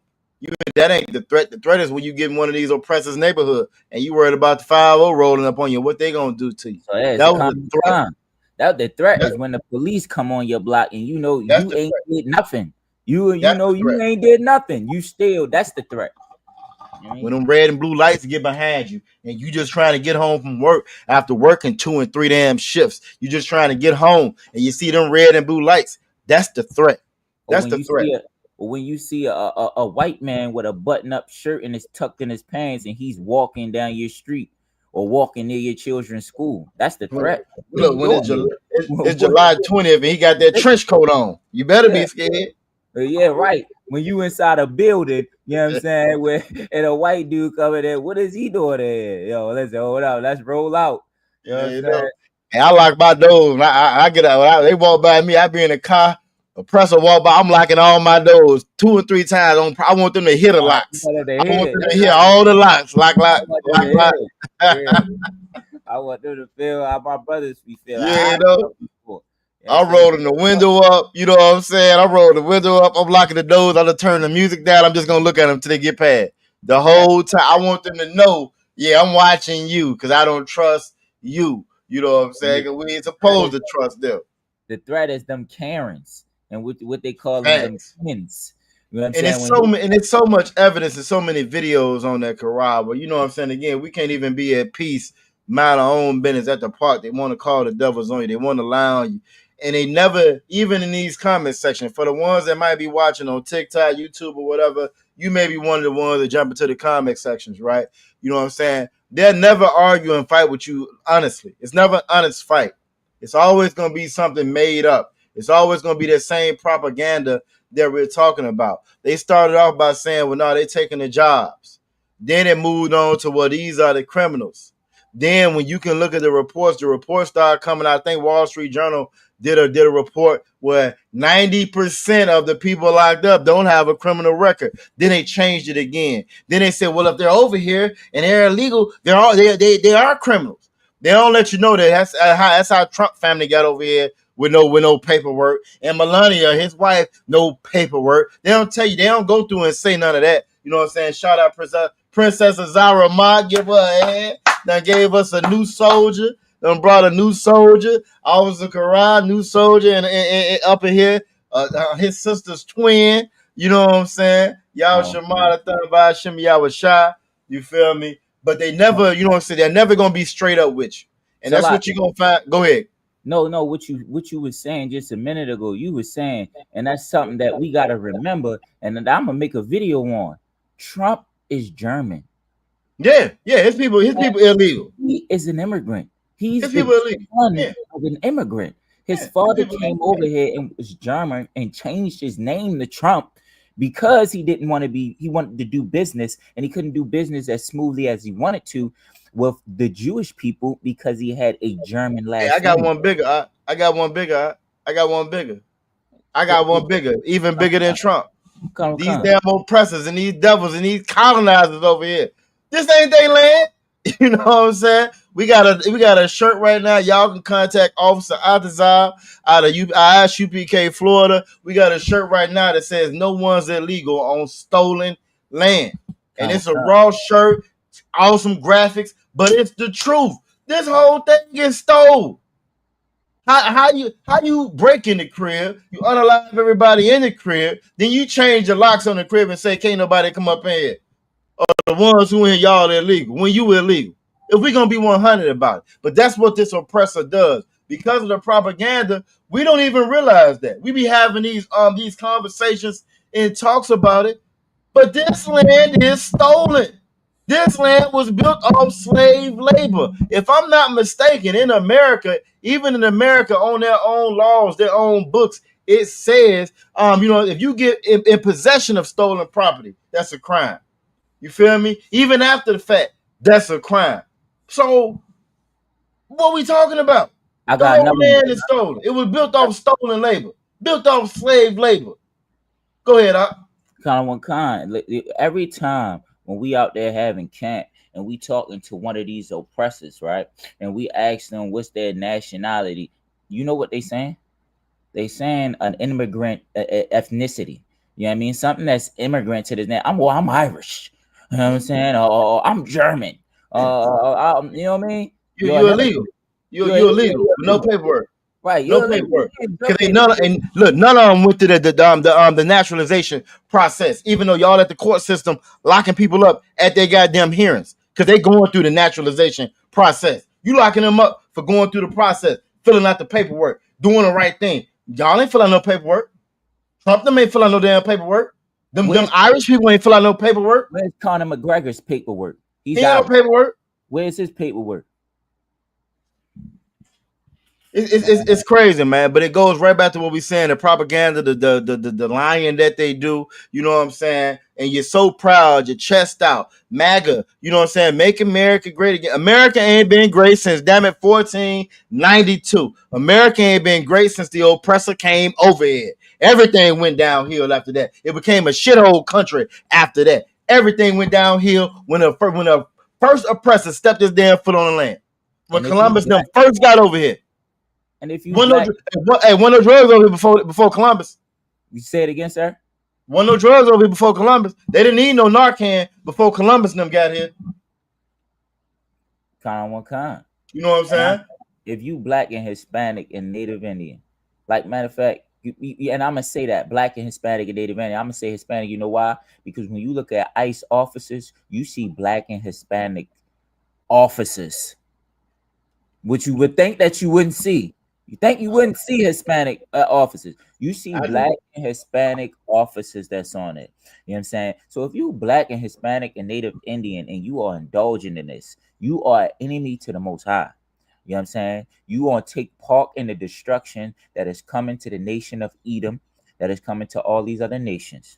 You know what I'm saying? For you will be, dismissed and reborn back into the earth after a couple years later.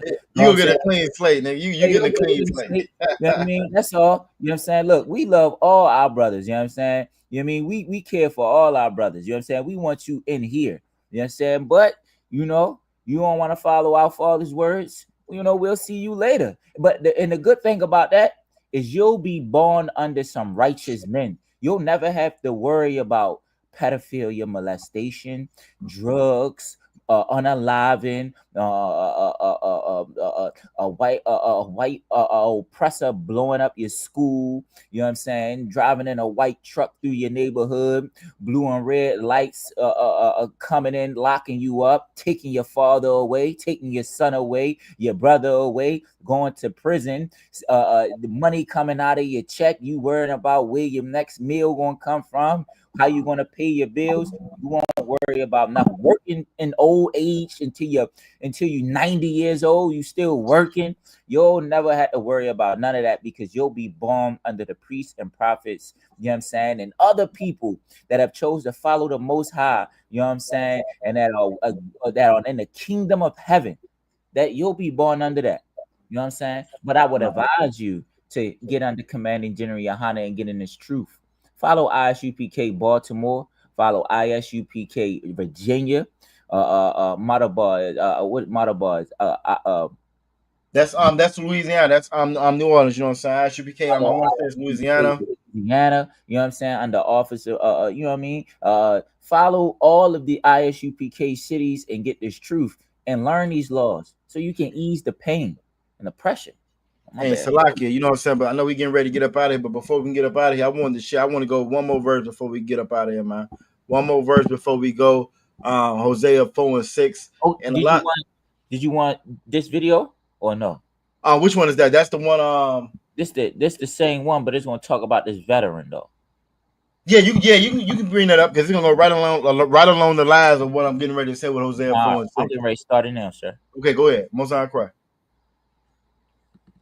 Here illegally are all criminals, so they deserve it. But they'll stay silent as more stories emerge like this, where a U.S. Army veteran was arrested during an immigration. Say it again. Salaki, it was just hearing the we could just hear the audio. It wasn't showing on screen. Oh. There you go. We see it now. You talk. Raid, despite him identifying himself as a U.S. citizen. Will you first tell me just what it was like the moment when you realized what was happening at this farm? You work for a third-party contractor, you're security guard at this farm. And just describe, did you realize when all these folks roll up that was ICE? Welcome to PetSmart. When it comes to driving loyalty, data is part of our strategic advantage. We need the technology. My first thoughts were just in shock. I was in disbelief that all this was happen. Honestly, I thought it wouldn't be a problem to go to work as long as I did nothing wrong, as long as I identified myself who I was, and clearly it didn't matter if I was a citizen or if I was a veteran or if I identified who I was at all. It didn't matter to them. You can stop right there. Tell me about the moment when you can stop right there. That's perfect right there. This brother right here is a young brother. You know what I'm saying? A veteran in the United States military. You feel me? A veteran in the United States military. He's not the first one. It was a story that we did. You know what I'm saying? A couple weeks back, where this one brother, you know what I'm saying, older brother, ICE detained him while he was at work. After I did a TikTok on it, you know what I'm saying? You go to ISUPK, you'll see the TikTok on it. They hem the brother up, break the brother, you know what I'm saying? I think they dislocated his shoulder, dislocated the older brother's shoulder, you know what I'm saying? Threw him to the ground, face, you know what I'm saying, head to the concrete, the whole nine. Well, this brother here had 3 sons. All 3 of those sons, he was a veteran. But all 3 of his sons joined the military because their father joined the military. You feel me? And they beat this brother up, dislocated his shoulder, the whole nine, locked him up. So it's no different from what you see with this young brother here. You feel me? I wanted to get, now I got 2 scriptures we got to get before I get up out of here. I just want to say one thing since you said that. I want everybody to take heed. They broke the brother on. He was Hispanic brother, right? Facts. You can see the saddest part. I'm gonna let you speak, but the saddest part about that video, right? You see his weed whacker right there on the damn ground as they beating him up and handcuffed. So if they handcuffing him, you see the weed whacker right there, the trimmer right there in front of him. You know what I'm saying? Go ahead, I'll slide. And that was the evidence. That was their clue that we need to go get him. Because they're racist. You know what I'm saying? That's exactly what it was. He seen him wagging the ground. Oh yeah, he definitely. Yeah, he a landscaper. You know what I'm saying? He got that thick Spanish. He don't speak no English like that. You know, no English like that. And that's exactly why when we come out and we say separate from them, you ask us, what are we talking about? You look at us like we crazy when we out there speaking this truth to you, trying to stress to you the dangers of you being a friend with America. You know what I'm saying? With the world. You know what I'm saying? His arm got bent up. They brutally tried to hurt him, you know what I mean, to get him out. They didn't have to do the brother like that. He was the older brother. Yeah, he was an older brother. After he served America, he did. You can't join the military if you're illegal. Dummy. Gave 3 sons. 3 of his sons was in the military. 2 of them active right now. One of them already retired. The one that retired was the one that did the interview and was speaking on how messed up it was. Then he gave his sons to him. You know what I'm saying? 3 sons. And you telling us that we shouldn't separate from America? It is evidence that whether you follow the rules or you don't follow the rules of America, you are in danger. You know what I'm saying? So you should separate. This is why we say separate from America. They're not caring for the old or the young.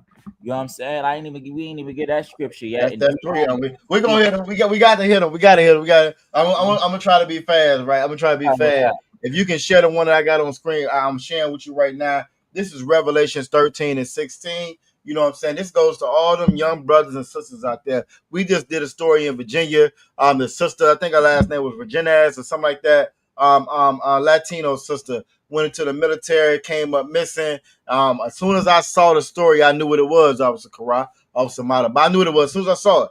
She been missing for a couple of days. I knew what it was. I done been in Esau's military. Esau's military ain't safe for no woman any damn way, especially no sister, right? So when I seen it, I knew what it was. I be damn, week go by, they find her body, right? They found her body. Crazy part about that story, the mama, they interviewing the mama didn't even find, the mama found out the same time we found out.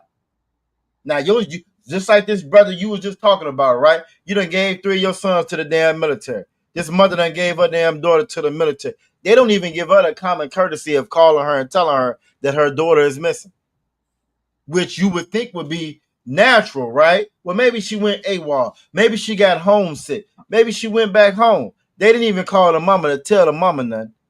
The body show up. The mama see this body. She see the news coverage. She contacts them. That's how she find out her daughter done been assaulted and unalive. And her body done been found. This brother that was in the video that we just played, he's a young brother, working.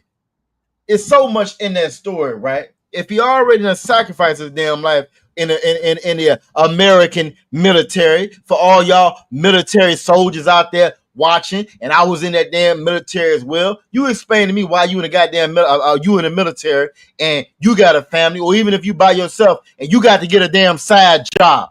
Explain that to me. You done already sacrificed your life. You on public assistance, SNAP, which is what they just got through cutting with this big, beautiful bill. You explain that to me. You done already sacrificed your damn life and you can't even feed your family. That's a whole nother show. That's a whole nother show, Karai. You know what I'm saying? You done already sacrificed your damn life. You can't even feed your family. It ought to be evident that it ain't worth it. You know what I'm saying? But Revelations 13 and 16, for all of our brothers and sisters that's out there, you shouldn't be fighting for your oppressor anyway. And I'm not blaming you, and I understand. We don't join the military for the same reason the oppressor do. The oppressor joins because they bloodthirsty and they got a bloodlust, and they can't wait. They can't wait till they take somebody out, Karai. I was in there, Karai. Oh, they was itching. Ooh, I can't wait. I can't wait. We got the weapons training. Oh, boy, if you could have seen it when we got the weapons training. Karai, you feel me? Not hand to hand, not combat. You feel me? But no, weapons training. Why? Because I can take them out from afar. I ain't got to put my hands on them because that oppressor is a coward. You know what I'm saying? The oppressor is a coward, but he got a bloodlust and he's bloodthirsty. You feel me? We don't join for them same reason. We join the military. We trying to get money for school. You know what I'm saying? We trying to get money from school. We was homeless before we got in here. Our parents put us out at 18. Blacks, Latinos, and Native American Indians, we kick our kids out at damn at 18 when they babies and ain't ready to go out into the world. When they going out into a full-fledged war against them, we kick them out the damn house at 17, 18. Figure it out.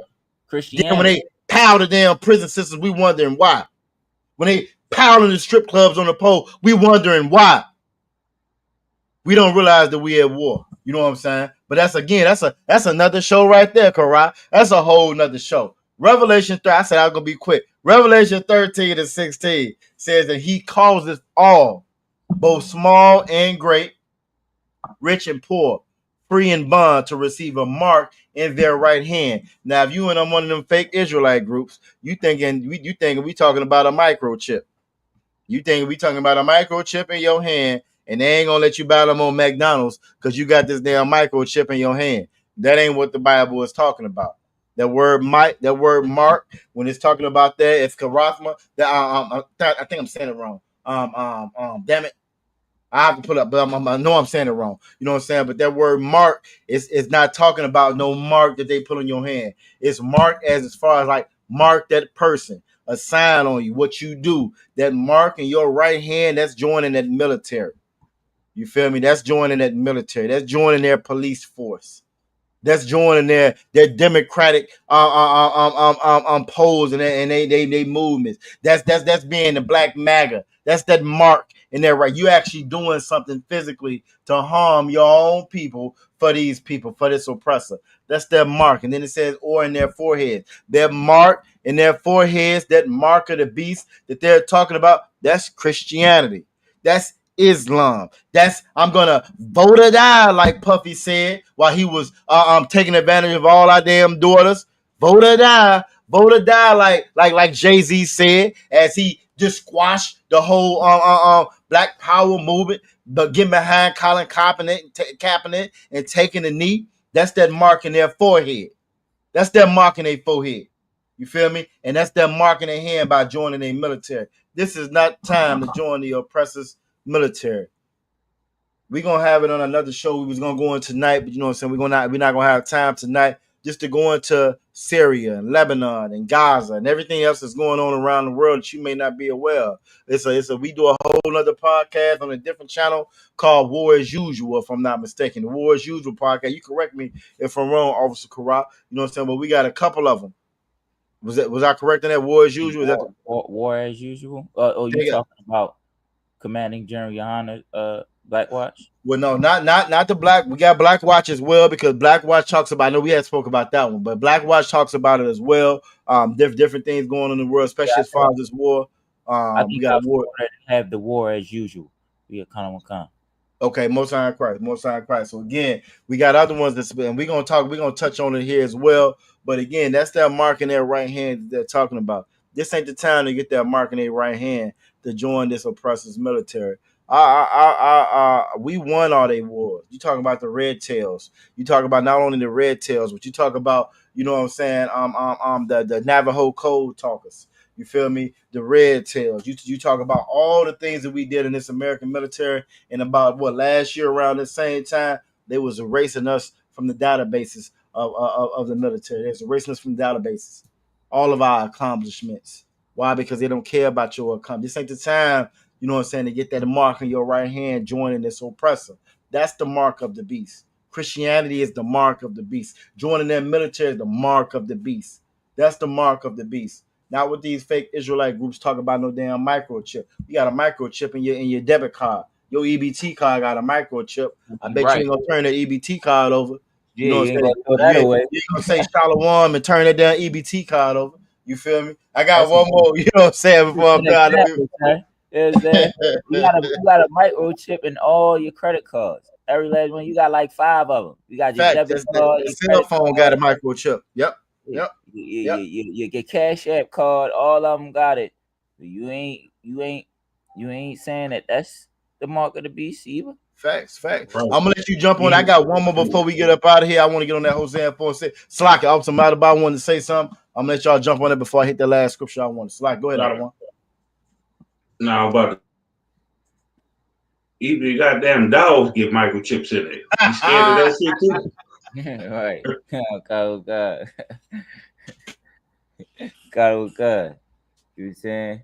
And what's crazy about it too is, you know, the sister that went missing in the military, you know, that's you are property of America when you in the military. You know what I mean? They can locate you. You know, they supposed to be finding theirs. They supposed to be down. You know what I mean? You get into a bar fight, they are responsible. You know what I mean? Sister get lost and they can't, now they just suddenly can't find the sister. You know what I'm saying? It only happens to us.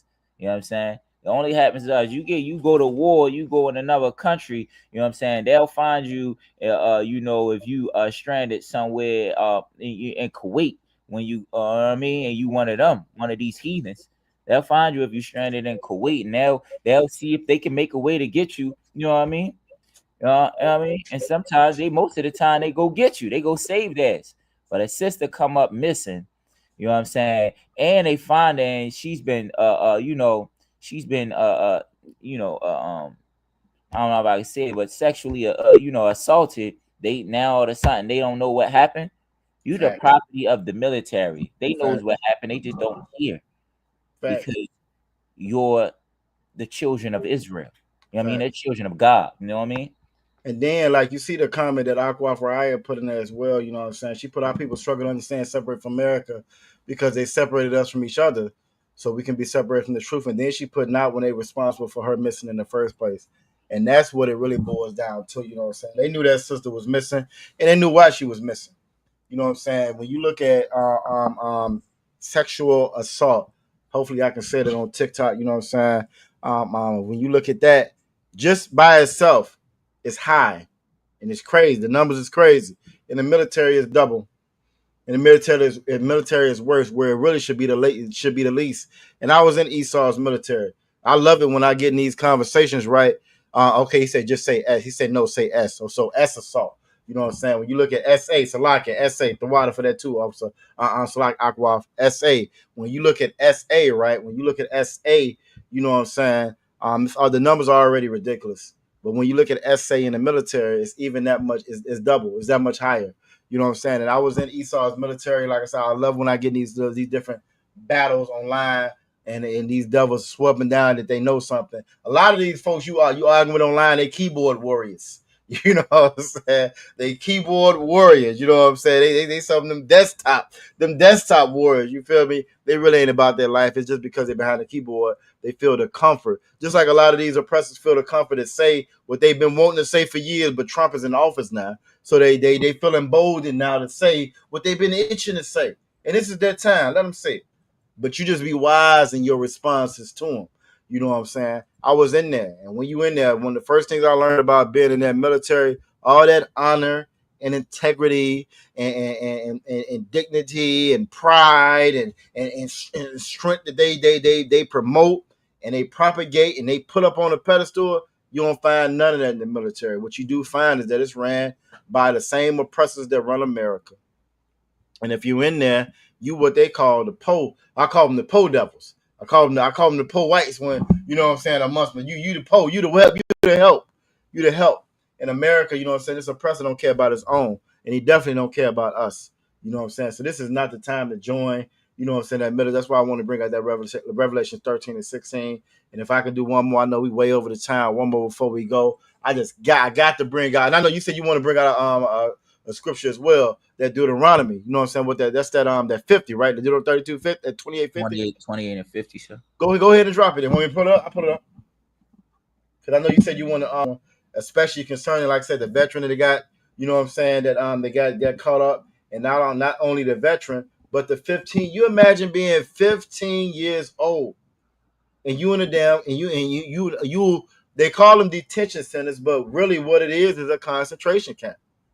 And the way I feel, I really feel like it's worse than what they call concentration camps. You know what I'm saying? So often they try to get us to minimize, you know what I'm saying, and diminish our struggles, the atrocities we done been through. We ain't even supposed to look at slavery and worry about slavery. You supposed to remember 9/11, but you ain't supposed to remember 1492, 1619. You ain't supposed to remember that, Kara, but you supposed to remember 9/11. When our numbers are way more. You supposed to remember the Holocaust. You feel me? But you're not supposed to. You supposed to, the 6 million that they claim, and I give them 6. I give them 6, but you supposed to forget the 100 million transatlantic slaves. You supposed to forget the 100 million Native American Indians, Columbus, them slaughtered. You supposed to forget all of that, but you remember that 6 though. You know what I'm saying? And so it's just crazy to me. But let me get this Deuteronomy for you. You know what I'm saying? Because again. And Deuteronomy, 32? I want to say it's 7. No, 23, I think it's 7. It says, remember the days of old. We're supposed to remember the days of old. Problem is, here in America, we don't remember the days of old. We remember the days of our oppressor. We remember all his struggles. We be out there popping fireworks, blowing our hand off for 4th of July. We remember all his struggles. Go ahead. Thanks to the Christian church. You know what I'm saying? They pick a big part in helping and influencing our you know, us to forget, to not remember the days of old. You know what I mean? To get over it. You know what I mean? To forgive, to love. You know what I mean? That's their biggest part. You know what I'm saying? And that's their job. That scripture is queued up for you. You know what I'm saying? Again, this goes right into what we were talking about tonight. I'll read for you. It says Deuteronomy chapter 28 and verse 50. A nation of fierce countenance. A nation of fierce countenance. Them Karens and them Kens that we call them, they have a fierce countenance. Trump has a fierce countenance. You know what I'm saying? When the ICE has a fierce countenance when they come out there, you know what I mean? And they grabbing up all Latinos and the Puerto Ricans, the El Salvadorians, you know what I'm saying? Even some of us. plain old blacks. You know, a black guy just got deported to Jamaica. He never been to Jamaica. Never been there know before. the language, never seen it, never been there. You know what I'm saying? They have a fierce countenance. It's very fierce. Ronald Reagan had a fierce countenance. You know what I'm saying? When he was planning on putting them drugs inside of every black, Hispanic, and Native Indian community all across America. You know what I'm saying? Go ahead. Which shall not regard the person of the old. Listen, when we talk about that Latino veteran that fought for America, that risked his life for America into retirement, you know what I'm saying? And they came and they twisted his arm all up in his old age when his strength wasn't as strong as when his strength wasn't as strong as it was in his youth. When he gave America all his good youthful strength. When he was old, you know what I'm saying? They didn't regard that he was an older man, that his arm might be easy to snap in half. They didn't regard that. Go ahead. Nor show favor to the young. Nor show favor to the young. You know what I'm saying? Our young Latino brother that was in Alligator Alcatraz, they didn't show no favor to him. They didn't take the time out to find out, to take consideration that he's 15 years old. You know what I mean? And take consideration that, you know, we said we wanted all of the worst criminals that were immigrants in Alligator Alcatraz. Do we really want to put this child in a cage with 31 other vicious words and Salaki, 32. Salaki, 32. No, I say 31. Oh, Salaki, you did the math. My bad, Salaki, you did the math. 32. You know what I'm saying? Salaki, you know what I mean? With 31 of the most vicious, you know what I mean, murderous, unaliving criminal immigrants, they didn't take favor in that. They didn't take favor in the other brother, you know what I'm saying, that was in the military, you know what I'm saying, that was going to work, that decided, if I just not indulge in what's going on, a protest that's going on out there, if I just go to work and mind my business, because I have to go to work to make money, because if I don't, then you know what I mean, I won't be contributing to America. Then I'll be one of those criminal immigrants. You know what I'm saying? I'll just be sucking up all of the resources. You know what I mean? But I'm going to work. They didn't take no favor to him working on their farms. You know what I'm saying? That feeds America.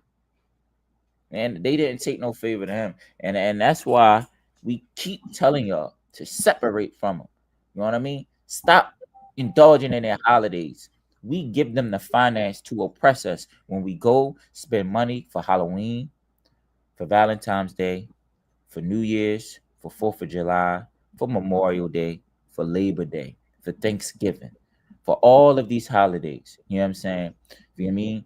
And I like my plan. That's it. Nah, you are absolutely correct. You know what I'm saying? That's that. You said a couple things that were so heavy in what you just said. You feel me? The older brother gave all his strength away in his younger age. And I remember when I first saw that video, as his weed whacker is whacking in the, you see his weed whack on the ground. They done threw this older brother to the ground. You know what I'm saying? And I'm not as young and spry as I was back in the day. So I can just imagine you at your slavery. You're trying to do everything right. You done gave up 3 sons to the military, and here these fools come rough you up, beat you up, throw you to the ground. You know what I'm saying? I really think with the propaganda, with us being so indulged in social media and Real Housewives of this and the different shows and your favorite football game and your favorite, you know what I'm saying, basketball team, we don't even realize the pain and suffering that our people are going through. How do you bounce back from something like that? You feel me? How you bounce back from that? How you go back to work after that? How you go back to work after that? How you continue to take care of your family? You know what I'm saying? We've become so desensitized to this devil. And that's a whole nother. That's a speaking right there. Desensitized to this damn devil. You know what I'm saying? I just want to go ahead. Forgot one more thing. No, in that video that we watched with the Alligator Alcatraz, with the 15-year-old and the inmates, you know what they call the people, a term that came up. We didn't get to catch it in the video. But everybody that's saying like, yo, the conditions in this prison is crazy. Like, yo, y'all got to do something to like make it a prison. You know what I'm saying? Like, you know, and talking about the 15-year-old being there. The government of America called it toxic compassion. Toxic compassion. You are absolutely correct. Look, you crazy. Man, go ahead. Go ahead. I'll let you go ahead and jump on that. Toxic compassion. No, that was it, man. They said they called it toxic compassion. You heard me? Hey, Salakia. You know what I'm saying? Like, they ruthless, man. Like, yo, you know what? These shows that when they first came out, a lot of these podcasts that came out when they had the podcast and they were talking about women, you know toxic what I mean? Masculinity. Yeah, they said toxic masculinity, which is like, what? You know what I'm saying? The same thing with this toxic compassion. What? Yep. You know what I mean? It's the same thing. Like, men ain't supposed to be masculine, and we're not supposed to be compassionate. We're not supposed to be compassionate towards nobody. Men ain't supposed to be masculine. You ain't supposed to be compassionate. Women ain't supposed to be feminine. You know what I'm saying? And really, what it all boils down to is we ain't supposed to be we not supposed to be the righteous that the Lord made us. Salakia. You know who got toxic? If toxic compassion exists, you know who got toxic compassion? Who that? Preachers teach toxic compassion. Yeah, for the oppressor, not for us. For the oppressor. Yeah, for the oppressor. Somebody can feed your babies to alligators. You know what I'm saying? They chop your genitals off and they hang you. And unalive your babies in the street, and you still want to bring them into your homes. You know what I'm saying? You still want them to live peacefully while you suffer. That is toxic compassion. That's toxic compassion. Look, the brother Moonbow 360 said what's really crazy is Christians say God's laws is done away with, but celebrate Halloween. That's that toxic compassion. We compassion upon everybody else. You know what I'm saying? We ain't no law. You do whatever you want. You know what I'm saying? But we compassionate towards any and everything everybody else want. I got one more scripture I want to put before we get up at 9:55. We about to get ready to wrap it on up. You know what I'm saying? The water for everybody that stayed with us. You know what I'm saying? Hey, don't know. Chop the cut. Go ahead, Ottawa. I was about to say, what else is toxic is you are to lie to your own goddamn baby. Abortion is toxic. That's toxic. You got to go. Now, you're absolutely correct, Ottawa, but they call that healthcare. You know what I'm saying? That goes back to what we were saying earlier with the propaganda and how the devil is going to deceive. They call that healthcare. Ottawa just brought out, you know what I'm saying? That's healthcare. They don't call that toxic to get rid of your own child for your career. You know what I'm saying? For your career, for your college degree. You feel me? You can't let that get in the way of your college degree. You can't let that stop that from your career. You got a long life ahead of you. You feel me? You can't let that get in the way of that. That's not toxic. That's called healthcare. You feel me? We have got to separate from these people. It tells us about in the Bible when it says to separate, you know what I'm saying? Separate from Babylon, separate from these people, this nation. You got to pull your heart out of this place.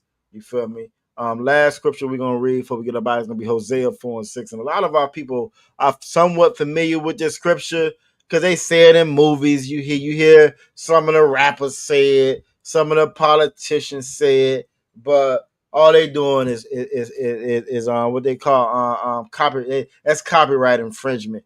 You know what I'm saying? That's plagiarism. They're not gonna give you what it's really saying. Hosea 4:6 says, "My fact, you can read it for me, Salaki." Hosea 4:6 say, "My people are destroyed for lack of knowledge." It says, "My people." Everything you find inside of this Bible is going to be possessive pronouns. It didn't say that everybody's destroyed. It didn't say all people are destroyed. It didn't say the whole earth is destroyed. It said my people, which lets you know and indicates that the Lord has a people, which are the Israelites, which is blacks, Latinos, and Native American Indians. Then it says they destroyed for a lack of knowledge. Well, if you know anything about us, our sisters is number one for degrees. Last time I checked, number one for college degrees. You know what I'm saying? We number one for college degrees, and you go on a job, you get OJT on the job. They teach you how to do this, right? It's a million different videos in YouTube University.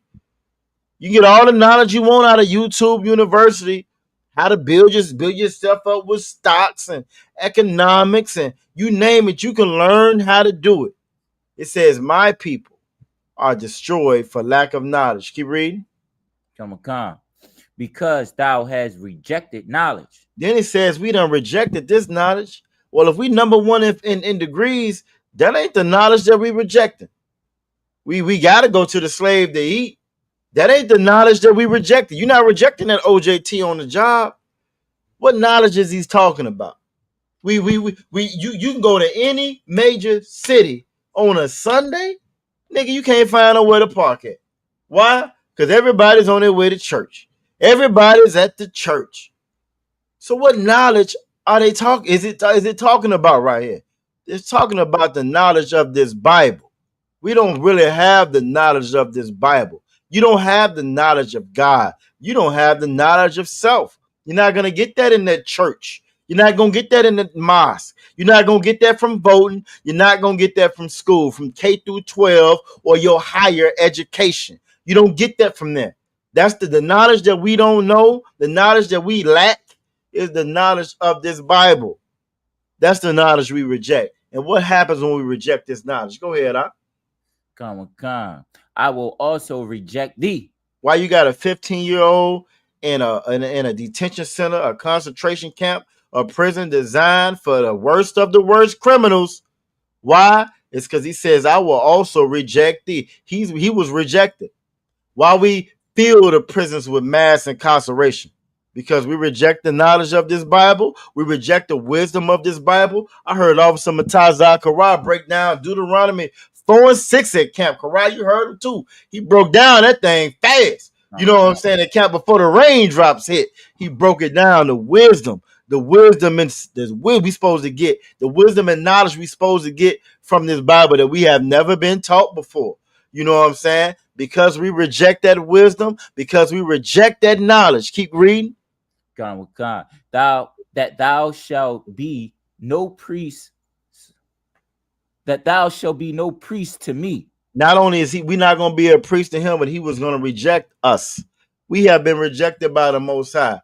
As much as that church tell you that it's all good, kumbaya, let's hold hand, all fuzzy feelings, blowing dandelions and rainbows. The Most High has rejected us. The Most High is angry with us.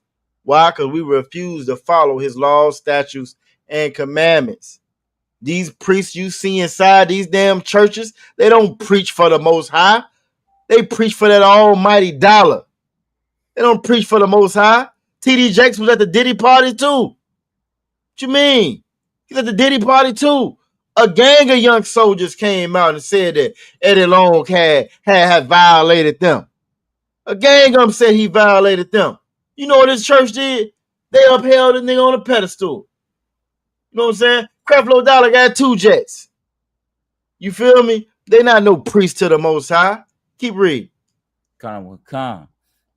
Seeing thou hast forgotten the law of thine God. We have forgotten the law of thy God. Not everybody's God, our God. We didn't forget we did forget Korah. We didn't forget the law of Shiva. Oh, we'll roll them down. We'll blow. Hey, I was known for how good I was at rolling up. You know what I'm saying? We didn't forget that law. Dreads down my back. I ain't forget that law. I ain't forget the law of Shiva. You know what I'm saying? Them old badass kids, you made sure they had a gift for Christmas time. You know what I'm saying? No matter how much your wife cuss you out, how much your baby mama cuss you out. Oh, they're going to have gift for Christmas time for Mother's Day, right? We didn't forget none of those idols, none of those gods, but we did forget the law of our God, thy God. You know what I'm saying? We forgot we're not supposed to put no other God before him. We forgot we weren't supposed to worship no other God. We ain't supposed to eat pork, crab, shrimp, lobster. Now, we in the DMV, Officer Karah, but Officer Malabar down there in New Orleans. He down there in Louisiana. I know how they get down with them what they call them, low country abroad. Go low country abroad. You know, I know how they get down there with those. You feel me? You know what I'm saying? The same way we do up here. Why? Because we forgot the law of our God. Keep reading. I will also forget thine children. This is the heaviest part about this verse right here. Because we forgot the Most High, because we don't have we don't have the knowledge of the Most High, the knowledge of what's really inside this Bible, right? We reject the Most High. He's rejected us. And when we reject it on the surface, you might feel like I got it. I could take it. It's cool. No sweat. You might suffer from low self-esteem or depression or whatever. So you can take it. It's cool. It's all right. It's all right. But we be forgetting back. We forget about the children. The children are the ones who suffer the brunt of it. When we talk about the drug era, the crack epidemic, the children were the ones who suffered the brunt of it. Yeah, the mothers and fathers was either destroyed, unalive, or behind bars. But them children grew up. Them children grew up without no mama, without no father, without no kind of guidance whatsoever. We look at them now and say, why them niggas kill boys? Why she online? Why how Sexy Red become Sexy Red? Why they doing all of this? Why? Because they the ones who suffered the brunt of it. And that's how that works. Because we forgot the Most High. The Most High forgets our children. He forgets our children. You see what I'm saying? That's the heaviest part about this verse right here. You want to save your children. You want to save yourself. You want to come in here. You might be exemplary. You know what I'm saying? You might be one of them extraordinary Negroes. You want to save your people? Because niggas I know in the UPK, they extraordinary Negroes. Officer Kara, Officer Madaba, Officer Mataza Kara, they extraordinary niggas. You know what I'm saying? You want to be extraordinary and save your people? You're going to have to come back to these laws, statutes, and commandments. You know what I'm saying? You're going to have to come back to these laws, statutes, and commandments. To everybody that's watching us on TikTok, you feel me? We appreciate, you know what I'm saying, y'all attendance, your comments, and so forth. But if y'all want to be extraordinary, you know what I'm saying, you really want to save your people, you tired of these circular conversations, you feel me? You got to Google ISUPK near me. You feel me? If you're in the Virginia area, it's going to be 757-550-1204. If you are in the Baltimore area, it's going to be 443. Hold on, it's coming up. It's coming up. I thought I timed it right, Officer Kara. It's going to be 443-595-7875. Officer Madaba, if you want to jump in and plug the Louisiana School, you know you are more than welcome. 504-516-9455. Most High in Christ. We might even add that to the chop and cut joint. We might get a special one with everybody join scrolling on the bottom because you always join us and help us out. We appreciate you for that too, out of one. You know what I'm saying? But again, if you want to be extraordinary, you want to come in and actually solve these problems as opposed to us just jumping online and talking about them. It all starts with you calling those numbers. You know what I'm saying? You getting up and you coming in joining the ISUPK. You feel me? I'll land right there. We way over time. It's been one of them shows. You know what I'm saying? The water Officer Kara, the water Officer Madaba. You know what I'm saying? I don't know how. I'll let y'all go ahead and close on out. What y'all got to say? Oh man, I'll see y'all next week for episode 14. Officer Madaba, I know you want to hit us with. Go ahead. Y'all make sure y'all like and subscribe, man, to the podcast, to the brothers out there, Baltimore, Virginia, Louisiana, all the ISUPK. You know what I'm saying? If you need information, go to ISUPK.com. Make sure you pay your damn tithes. Pay your tithe. Most High Christ. Hey, I think that's a show. Most High Christ.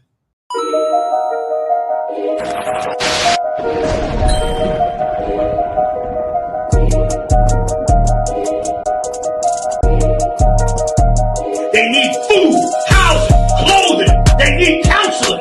They need understanding of what's happened to them. They need an identity. They need to know the truth about the Lord. They need to be woke up to who the devil is. That's the white man. That's what the hell they need. And you add that to black people, Latinos, and Native Indians, brother, then you're going to be able to do something. The whole reason I'm in here saying these things to you, because these things are supposed to show you and give you hope. It's supposed to make you say to yourself, you know what, we got a kingdom